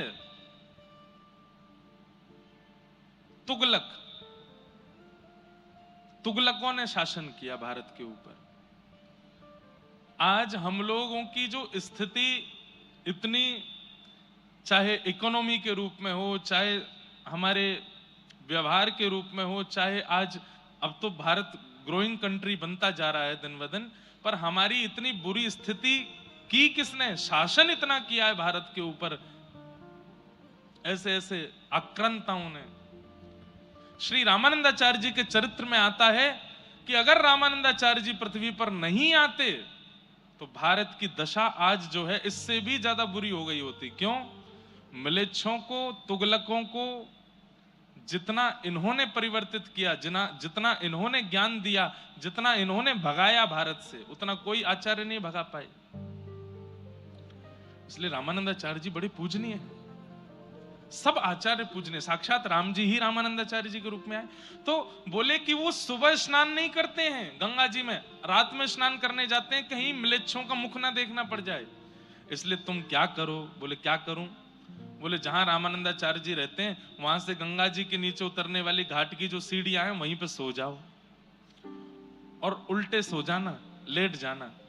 जैसे ही वो नीचे उतरेंगे उनका चरण तुम्हारे अंग पर पड़ेगा और उनके मुख से जो शब्द निकलेगा उसी को गुरु मंत्र मान लेना, हो जाएगी तुम्हारी दीक्षा। रजनी के शेष में आवेश सो चलत आप, पैर पग राम कही मंत्र सो विचारी है। देरी मत करो, जल्दी करो। आधी रात का समय तुरंत श्री कबीरदास जी ने स्नान किया, द्वादश तिलक अपने अंग पर धारण किए, गले में कंठी माला पहन ली, जो गुरु प्रदान करते हैं वो अपने आप धारण कर लिया।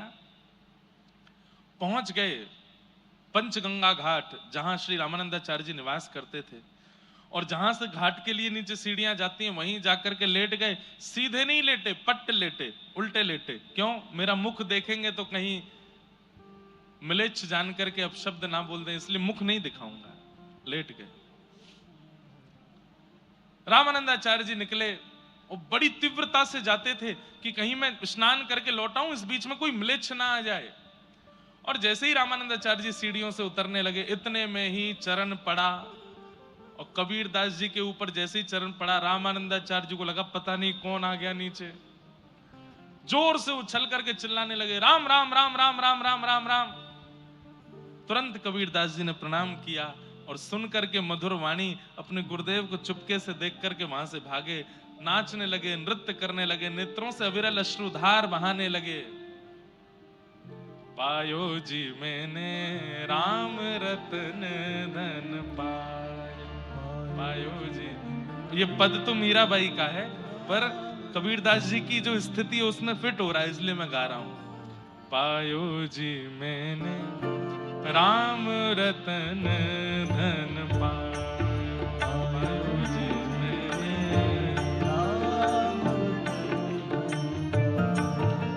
पायो जी मैंने राम रतन धन पायो जी मैंने। अब तो राम राम राम राम राम राम कहते कहते पूरे काशी में भ्रमण कर रहे हैं, नेत्रों से अविरल अश्रुधार। मेरे गुरुदेव मुझे प्राप्त हो गए, राम नाम दे दिया है मुझे। अभी तक अच्छा एक घटना और याद आई। कबीरदास जी अपने घर पहुंचे तो घर पहुंच करके राम राम राम राम चिल्ला रहे थे। मां ने पूछा, ए कबीर, तू इतने दिन से राम राम कहता है, लेकिन आज तेरे राम नाम स्वर में कुछ विलक्षणता क्यों लग रही है? तू रोज राम राम बोलता है, पर आज तेरा राम जब मुख से निकलता है तो तेरे आंखों से इतने आंसू क्यों आ रहे हैं? ये कंठ में इतने करुण भाव क्यों हैं? बोले, मां,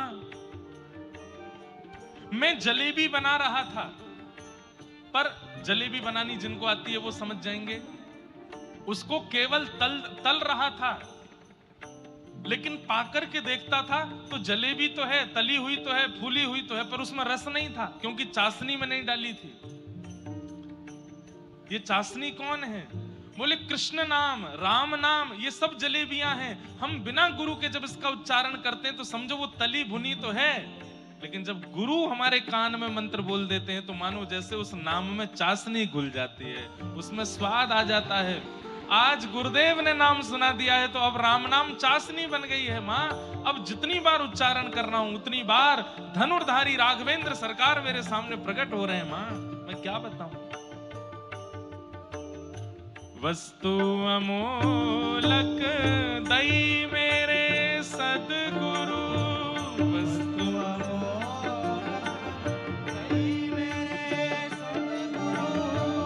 वस्तु अमोलक दई मेरे सदगुरु,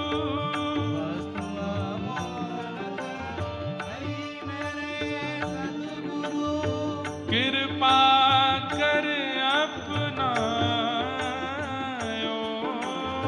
कृपा कर पायो जी मैंने राम रतन धन पायो पायो जी मैंने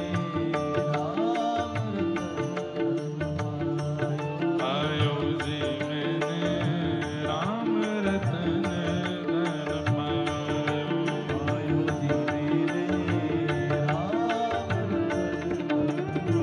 और माँ दुनिया के लोग कैसी वस्तु देते हैं उसका खर्च होने का लूटने का भय रहता है, लेकिन मेरे गुरुदेव ने ऐसी वस्तु दी है, आहा खर्च न खूटे चोर न लूटे, खर्च न खूटे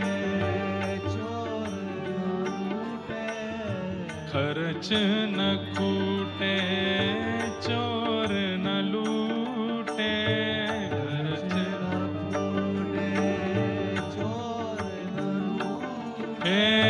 दिन दिन बढ़त सवायो, दिन दिन हे मीरा के प्रभु गिरधर नागर,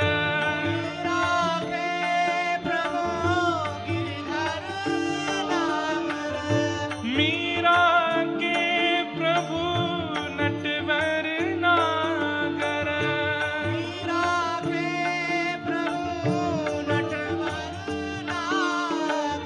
हरस हरस जस गायो,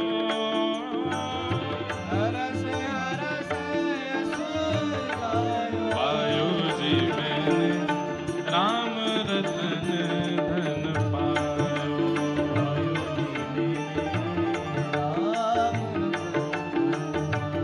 हे पायो जी मैंने राम रतन धन पायो, पायो जी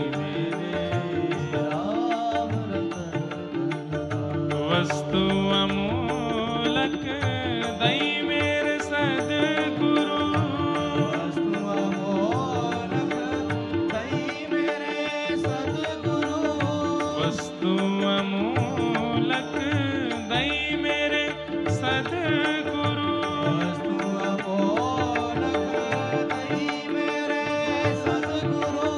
कृपा कर अपनायो, कृपा पायो जी मैंने राम रतन धन पायो, पायो जी मैंने राम हे पायो जी मैंने राम रतन धन पायो,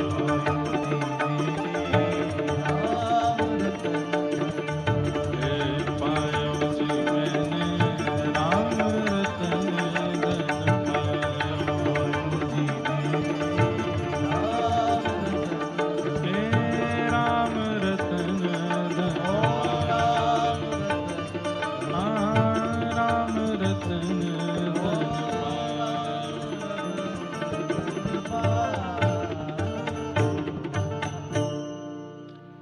ऐसे आकाशवाणी के द्वारा आपकी गुरु दीक्षा श्री रामानंदाचार्य जी से संपन्न हुई। बंधुओं, श्री कबीरदास जी अब तो तिलक धारण कर लिए, गले में कंठी माला पहन लिए, अब तो प्रेम से राम नाम और ऊंचे स्वर में गाते थे, खूब भाव से भजन करते थे। एक बार एक राजा, ये मुगल शासन के तुगलक राजा आदि, तुर्की के राजा आदि, ये सब लोग भारत में आते थे क्योंकि यहाँ बड़े बड़े सिद्ध संत रहते थे, और वो सिद्ध संत अपने भजन के प्रताप से करते तो वो भजन का प्रताप ही थे, लेकिन वो इन लोगों को चमत्कार लगता था। मरे हुए को जीवित कर देना, बिना धन के, बिना किसी के बड़े बड़े महल खड़े कर देना, ऐसे ऐसे सब क्रिया। सिद्धों की भूमि थी भारत, आज भी है, आज भी बड़े बड़े सिद्ध रहते हैं भारत में। तो ये सब लोग चमत्कार देखने के लिए आते थे भारत में। कबीरदास जी धीरे धीरे थोड़े बड़े हो गए, इनके ब्याह आदि भी हो गए। इनके एक पुत्री थी और एक पुत्र था। वे दोनों भी इनके वास्तविक पुत्र पुत्री नहीं थे। उनके विषय में भी कथा आती है कि एक बार एक राजा यहां पर चमत्कार देखने के लिए आया। तो राजा ऐसे नहीं कहते कि चमत्कार दिखाओ, कोई परिस्थिति बिगड़ी दिखती तो वहां ले जाके सिद्धों से बोलते कि इसको सही करके दिखाओ, नहीं तो हम तुमको मार देंगे। तो एक बालक, उसकी गंगा जी स्नान करते समय मृत्यु हो गई, और जैसे ही उसकी मृत्यु हुई तो मृत्यु के बाद में खूब वैद्यों ने भी प्रयास किए, बड़े बड़े लोगों ने आकर के उसको जीवित करने का प्रयास किया, कोई जीवित नहीं कर पाया। कबीर दास जी बड़े सिद्ध थे, नाम था इनका, तो राजा ने इनसे भी कहा कि बताओ इसको जीवित करके दिखाओ, नहीं तो हम तुम्हारे प्राण हरण कर लेंगे। तो कबीर दास जी महाराज गए और जाकर के उस शव, फूल गया था पानी में उस बालक का शव, कबीरदास जी सामने खड़े होकर के बोले, राम नाम के प्रभाव से तुम जीवित हो जाओ। नहीं हुआ जीवित। काशी में भजनानंदियों के प्रभाव से तुम जीवित हो जाओ। नहीं हुआ जीवित। दो चार बातें और कहीं, उनसे जीवित हो जाओ। नहीं हुआ जीवित। अंत में कबीरदास जी बोल गए, मुझ कबीर के भजन के प्रभाव से जीवित हो जाओ। जैसे ही कहा तुरंत वो बालक जीवित हो गया, उठ करके बैठ गया। और देख करके महाराज सब लोग आश्चर्यचकित हो गए। कबीरदास जी भी बोले, वाह ठाकुर, क्या तुम्हारी लीला। मैंने कहा तुम्हारे नाम से जीवित हो जाओ, तो नहीं हुआ, मेरे नाम से जीवित कर दिया उसको। मानो ठाकुर जी परीक्षा ले रहे हैं, देखें कबीरदास को अपने ऊपर अभिमान होता है कि नहीं। पर नहीं, कबीरदास जी को अभिमान नहीं है।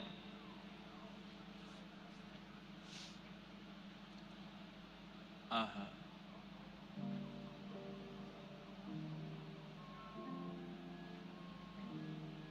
ऐसे ही उसको अपना पुत्र माना। एक राजा की पुत्री मारी गई, मर गई, उसको भी इन्होंने अपनी कहानी से जीवित कर दिया, तो फिर वही इनकी पुत्री हुई। ऐसे इनके दो, एक पुत्र एक पुत्री हुई।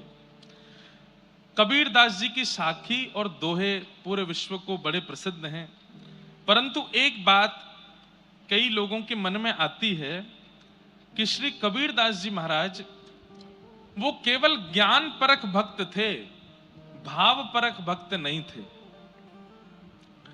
मतलब जैसा मैंने कल बताया कि भक्तिमती मीराबाई, गोस्वामी तुलसीदास जी महाराज, सूरदास जी महाराज, कुम्भनदास जी महाराज, ये सब ठाकुर जी के प्रेम स्वरूप के भक्त हैं। इन्होंने ठाकुर जी के यश को खूब गाया।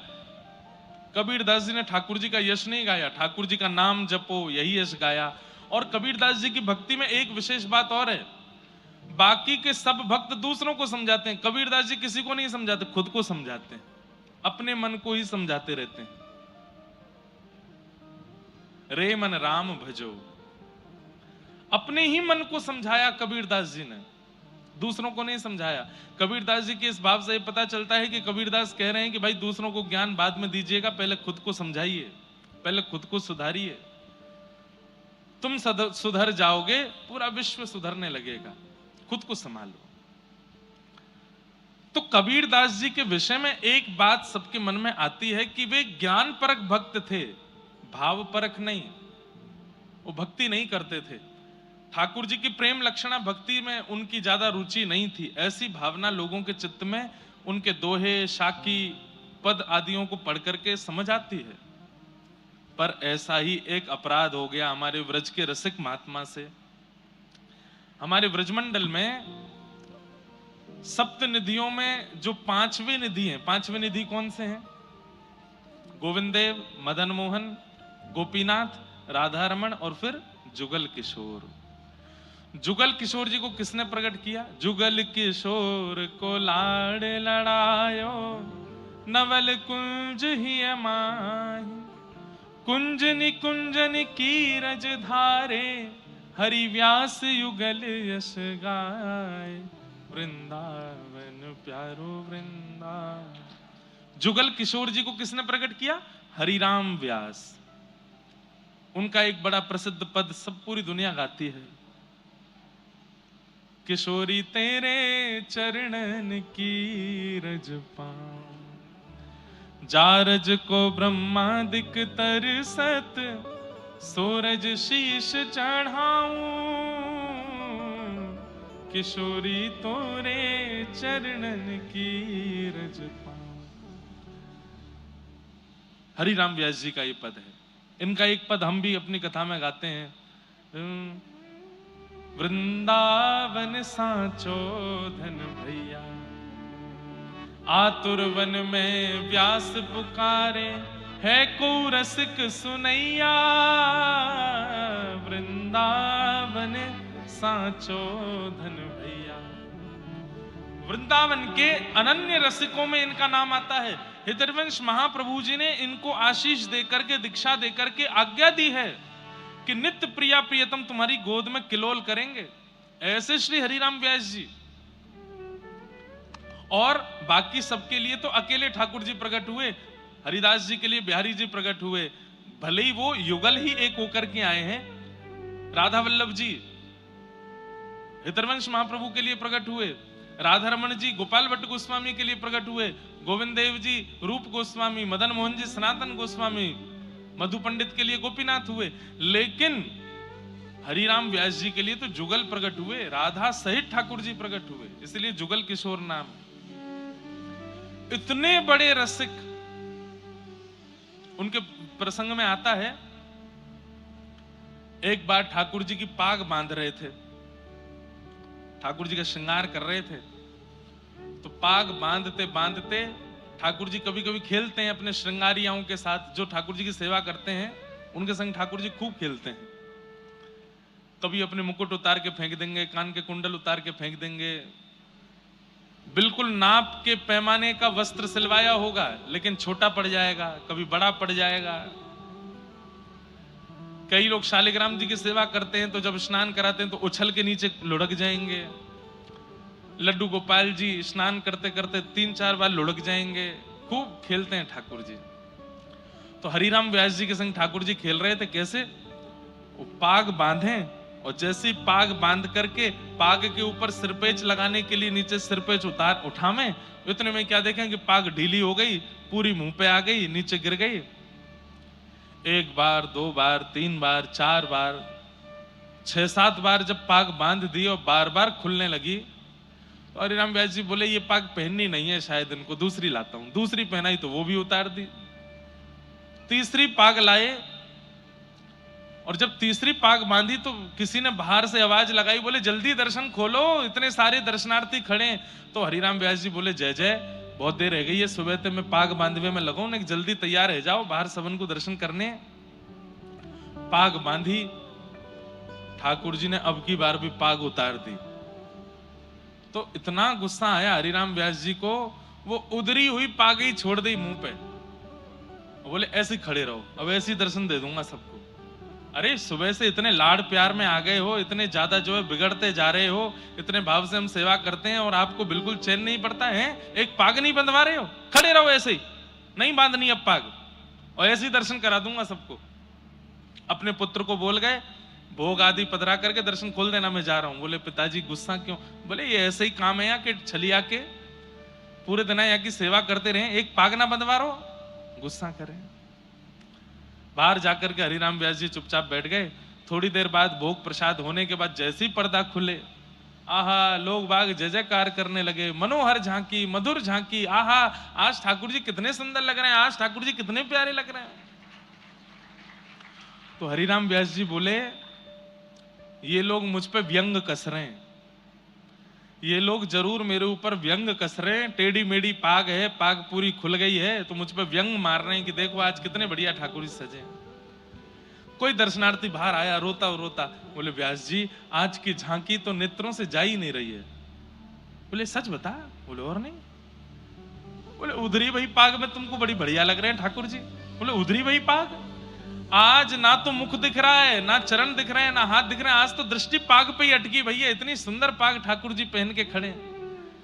भीतर जाकर के जैसे हरिराम व्यास जी ने देखा तो क्या पाया, आज इतनी सुंदर पाग और उस सुंदर पाग के ऊपर 10-15 मोर पंख ऐसे लटका करके ठाकुर जी ने इतनी सुंदर पाग। पुत्र को बुलाया। हरिराम व्यास जी बोले तूने बांधी पाग? बोले नहीं पिताजी, आप जैसी छोड़ गए थे वैसी थी, पता नहीं कैसे बांध ली। तुरंत हरिराम व्यास जी के नेत्र बंद हो गए। और नेत्र बंद होते ही मन में झांकी प्रकट हुई, क्या कि जैसे ही ये, अरे सुनो तो बात, चेन्नई वारेन की जय हो, बात तो सुनो पूरी।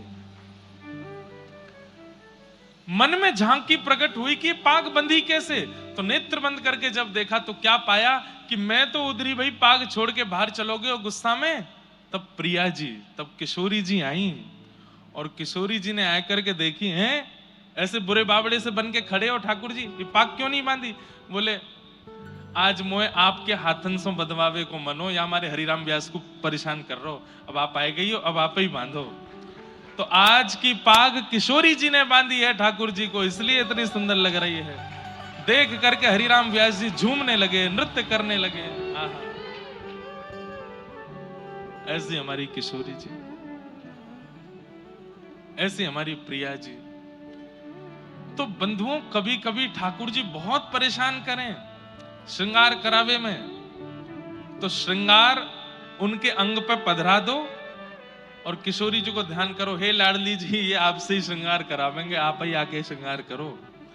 और ऐसी भावना करके 10 मिनट बाद हाथ में इत्र लगा के, हे किशोरी जी आप ही हस्त कमल में आके विराजमान है जाओ। आप जैसे ही श्रृंगार करोगे ठाकुर जी देखना, एक वस्तु भी नीचे नहीं गिरेंगे, तुरंत उस श्रृंगार को स्वीकार कर लेंगे, तुरंत स्वीकार। क्यों? अब आपने श्रृंगार नहीं किया, अब आपने किशोरी जी के भाव से श्रृंगार किया।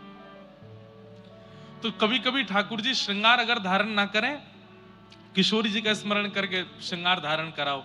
कभी कभी किशोरी जी के भाव से भी श्रृंगार धारण नहीं करेंगे, तो यशोदा जी के भाव से श्रृंगार करो, हे यशोदा मैया आप ही हस्त कमल में आ जाओ, आप ही श्रृंगार करो। फिर श्रृंगार करोगे ठाकुर जी, रोज नहीं, जब बहुत ही परेशान करें ठाकुर जी, तब किशोरी जी या यशोदा जी के भाव से ठाकुर जी का श्रृंगार करो। रोज तो वो आपसे तैयार होना चाहते हैं, पर कभी कभी नहीं हो मैं, तो किशोरी जी का स्मरण करो, तब यशोदा जी का स्मरण करो, ठाकुर जी को तैयार करो। तो हरिराम व्यास जी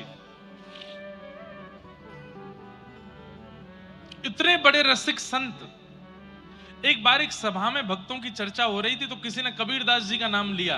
कबीरदास जी के भगवत धाम गमन के बहुत वर्षों बाद हुए हरिराम व्यास जी।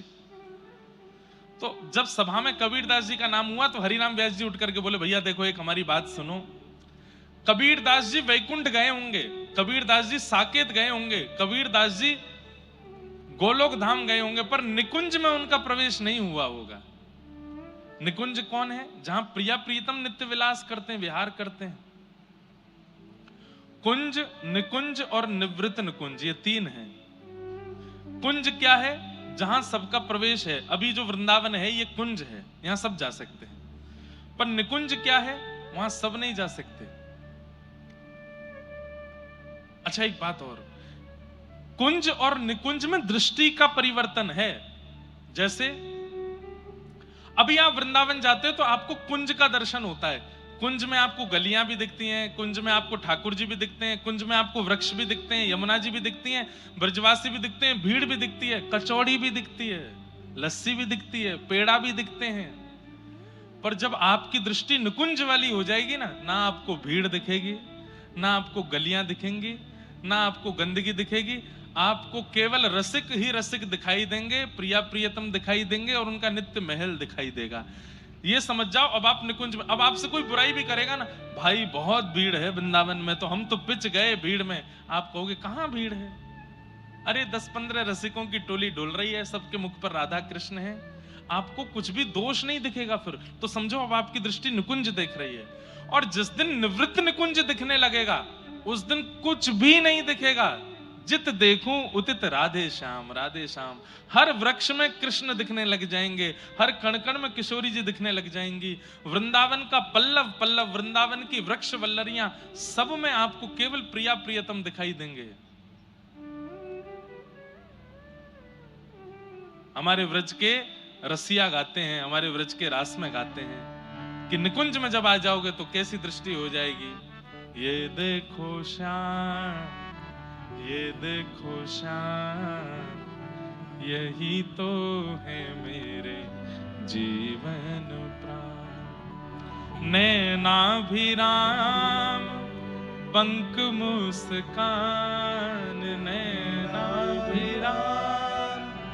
पंक मुस्कान, बोह मरोड़ लजावत कान, बोह मरोड़ लजावत कान। ये देखो श्याम, ये देखो श्याम, यही तो है मेरे जीवन प्राण। ये देखो श्याम, ये देखो श्याम, यही तो है मेरे जीवन प्राण। सब जगह ठाकुर जी दिखेंगे, कोई अच्छा कोई बुरा नहीं दिखेगा, सब जगह केवल श्याम सुंदर। ये निकुंज दृष्टि है, निवृत्त निकुंज दृष्टि। समझ गए? कुंज निकुंज निवृत्त निकुंज। अभी आप क्या देखते हो? जाओ कल वृंदावन होके आओ, परसों आकर के हमें बताना क्या दिखा। महाराज जी बहुत भीड़ थी, रिक्शा घूम रहे थे, टमटम वाले घूम रहे थे, कहीं कहीं लस्सी भी बढ़िया मिल रही थी, कहीं पेड़े भी थे, कहीं पर चीले बन रहे थे, कहीं पर क्या बोलते हैं उसको, क्या बोलते हैं, कचौड़ी बन रही थी, कहीं समोसे बन रहे थे। बिहारी जी भी बढ़िया लग रहे थे पर भीड़ बहुत थी। राधा वल्लभ जी भी सुंदर लग रहे थे पर भीड़ बहुत थी। राधा रमन जी में तो पांव रुकने की जगह नहीं थी। इसका मतलब आप कुंज देख करके आए हो, पर निकुंज देख करके आते तो आपको केवल और केवल रसिकों के दर्शन और श्री प्रिया प्रियतम। अरे महाराज, जन्माष्टमी का दिन था और एक भाई हाथ में एक थैला लिए घूम रहा था वृंदावन में, उसमें 1.5-2 लाख रुपए पड़े थे। तभी एक बंदर आया, बंदर ने आकर के वो थैला छीन लिया उससे, और थैला छीन करके ले गया आकाश ऊपर किसी छत पे। और बंदरों का तो काम है, उनको क्या पता नोट क्या है। बंदर ने वो थैला वेला फाड़ के सारे नोट निकाले और सब ऐसे ऐसे करके उछालने लगे। वहां भीड़ लग गई नीचे महाराज लोगों की, 500-500 के नोट लोग लूट लूट के ले जा रहे, बंदर लुटा रहा ऊपर से। और जिस व्यक्ति का वो बैग लुटा था वो नाच रहा था। किसी ने उससे कहा, भाई तेरे 1.5-2 लाख रुपए उड़ा दिए, तू नाच रहा है? बोले आज जन्माष्टमी है, मैं तो कंजूसी कर रहा था बांटने में, ठाकुर जी ही आए हैं और आकर के देखो पूरी बधाई लुटा रहे हैं। ये क्या है? निकुंज दर्शन। अब उसकी दृष्टि में वो बंदर नहीं है, उसकी दृष्टि में वो 1.5 लाख बर्बादी नहीं है। उसकी दृष्टि में क्या है? बोले आज जन्माष्टमी है, मैं तो कंजूसी कर रहा था बांटने में, ठाकुर जी ने ही योजना बना करके लुटवा दिए सबरे। बधाई हो कह करके नाचने लगा। ये निकुंज दर्शन है। और निभृत निकुंज कैसा होता है?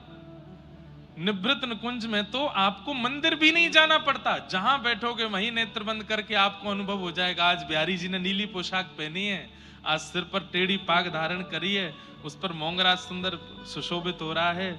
आज ठाकुर जी का ऐसा, आज ठाकुर जी की प्रसादी में क्या बना होगा आपको वहीं। ये निभृत निकुंज है। हमारा भजन, व्रज की परंपरा वालों का भजन इसीलिए है कि हम कुंज से निकुंज में पहुंचे और निकुंज से निवृत्त निकुंज में पहुंचे, हमारी दृष्टि बदल जाए। जहां केवल दोष दिख रहे हैं वो निकुंज निवृत्त निकुंज नहीं है। जहां हर भाव में केवल और केवल भाव ही दिख रहा है। हाँ। तो श्री हरिराम व्यास जी कौन है? ये निकुंज उपासक हैं। जब इन्होंने सभा में कबीरदास जी का नाम सुना तो बोले भैया देखो क्षमा करना, कबीरदास जी ज्ञानी थे, कबीरदास जी वैरागी थे, पर कबीरदास जी रसोपासक नहीं थे। कबीरदास जी निकुंज की प्राप्ति नहीं कर पाए होंगे। कबीरदास जी को वैकुंठ मिला होगा, साकेत मिला होगा, लेकिन ठाकुर जी का निवृत्त निकुंज नहीं मिला होगा। इस बात को जैसे ही इन्होंने बोला तो हरिराम व्यास जी को नित्य नेत्र बंद करके ठाकुर जी के युगल सरकार का दर्शन होता था। आज जब रात्रि में नेत्र बंद करके बैठे तो युगल सरकार नहीं दिखे। मन में विचार किया ठाकुर जी व्यस्त हैं इसलिए नहीं दिख रहे। अगले दिन सुबह फिर चिंतन किया, फिर नहीं दिखे। 4-5 दिन तक ठाकुर जी का अनुभव नहीं हुआ तो ये रोते विलकते हुए श्री हितरवंश महाप्रभु के पास गए और जाकर के बोले कि मुझे ठाकुर जी का अनुभव नहीं हो रहा है। तब हरिवंश महाप्रभु ने कहा, निश्चित ही तुमने कोई किसी भक्त का अपराध किया है। तब किसी ने बताया, बोले आप 5 दिन पहले एक सभा में कबीरदास जी के लिए कह रहे थे कि उनको निकुंज नहीं मिला। अरे भैया, अभी इसी वक्त जाओ, जमुना जी में स्नान करके कबीरदास जी का चिंतन करके उनको प्रणाम करो। हरिराम व्यास जी तुरंत गए, यमुना स्नान करके और श्री कबीरदास जी का स्मरण किया और स्मरण करके फिर उन्होंने कबीरदास जी को वंदन करते हुए उन पर पद लिखा। क्या लिखा? आहा, कली में सांचो भक्त कबीर, कली में सांचो भक्त कबीर, कली में सांचो भक्त कबीर, कली में सांचो भक्त कबीर, कली में सांचो भक्त कबीर, कली में सांचो भक्त कबीर। जब ते हरि चरणन रति उपजी, जब ते हरि चरणन रति उपजी, तब ते पुण्यो न चीर, तब ते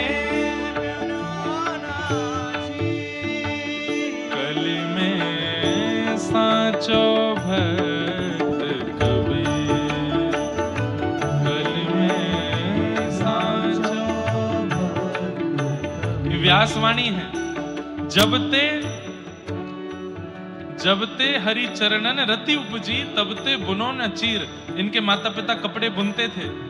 कहते हैं कि कबीरदास जी की जब से रति हो गई ठाकुर जी के चरणों में, तब से इन्होंने बुनना बंद कर दिया। बुनना क्यों बंद किया? बोले केवल उतना ही कपड़ा बुनते हैं जिससे घर परिवार चल जाए, उससे ज्यादा बुनने की इनकी इच्छा नहीं होती। अरे और कपड़े बुन करके और धन भी कमा सकते हैं, पर नहीं, जितने से रात का भोजन हो जाए, रात के बाद सुबह का भोजन हो जाए, केवल इतने ही कपड़े बुन करके बेचते हैं। और वो भी बेचते नहीं है। आदमी पूछता है कितने का है, बोले जो तुम दे दो उतने का है, जितना दे दो। और कई बार व्यक्ति प्रसन्न होकर ज्यादा भी देता, तो बोले नहीं नहीं नहीं, इतना नहीं, इतना बहुत है बस। कली में सांचो भक्त कबीर, कली में। एक बात तो माननी पड़ेगी भैया, आपको ठाकुर जी ने चुना है तो आपके मन की एक स्थिति बन जाएगी। क्या? आप संग्रह नहीं करोगे, आप लुटाओगे। ठाकुर जी अगर आपको स्वीकार कर लेंगे तो ये जमा करने की इच्छा नहीं हुआ करेगी। ठाकुर जी स्वीकार कर लेंगे तो लुटाने की इच्छा हुआ करेगी, देने की इच्छा हुआ करेगी। अपने ऊपर ऐशो आराम में खर्च करना, उसको मत मान लीजिएगा कि हाँ ठीक है महाराज जी, रात को क्लब में जामे, इतना उड़ाया मैं, सुबह पिए खाएं, उसमें कर दें खर्चा, यही बहुत है। ये भी तो एक प्रकार से खर्चा ही है कि लुटा रहे। नहीं, दूसरों को देने का मन होगा, दूसरों की सेवा में लगाने का मन हो तो समझ जाओ ठाकुर जी ने स्वीकार कर लिया। कली में सांचो भक्त कबीर, कली में सांचो भक्त कबीर।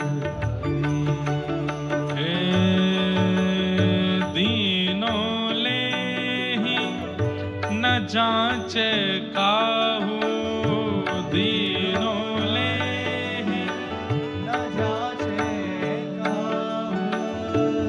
कोई अगर धन देता है कबीरदास जी को, तो कबीरदास उसके मुख की ओर देखते हुए लेते हैं और लेकर के सीधा अपने आसन के नीचे रख लेते हैं। देखते नहीं है कि कितना दिया है। दीनों लेहि न जांचे काहू, दीनों न जांचे काहू। ऐसो मन को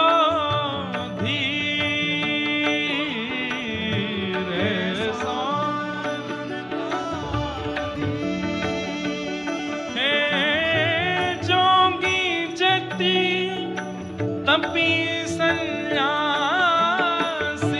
जोगी जति, तपी सन्यासी, इनकी मिट्टी न पीर, इनकी मिट्टी न पीर। कली में साचो भक्त कबीर, कली में साचो भक्त कबीर, कली में साचो भक्त कबीर, साचो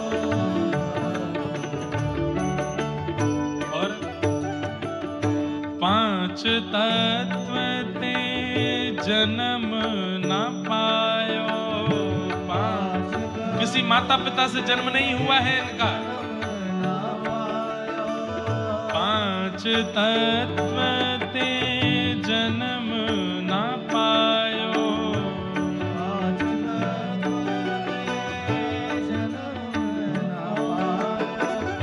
काल न ग्रस्यो शरीर, काल न हे व्यास भक्त को खेत जुलाहो, व्यास भक्त को हरि करुणा में नीर, हरि करुणा में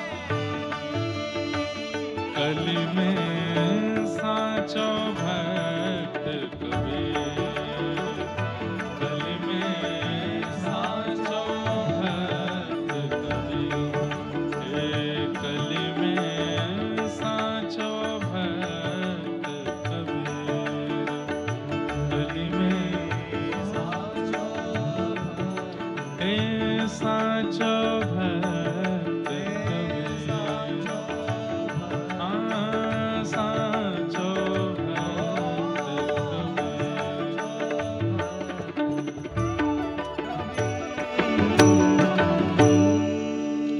यमुना जी के तट पर बैठ करके हरिराम व्यास जी ने जब ये पद गाया, पद विश्राम होते ही नेत्र बंद किए, नेत्र खोल के देखा तो श्री यमुना जी से कबीर दास जी प्रकट हो गए।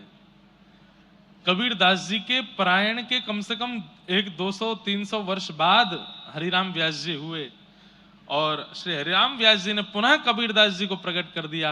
कबीर दास जी जब प्रकट हुए तो हरिराम व्यास जी ने चरणों में प्रणाम किया, बोले मुझे क्षमा कर दो, मेरे से अपराध हो गया, मैंने आपकी भक्ति पर प्रश्न चिन्ह उठाया जिसके कारण मेरे चित्त से ठाकुर जी चले गए।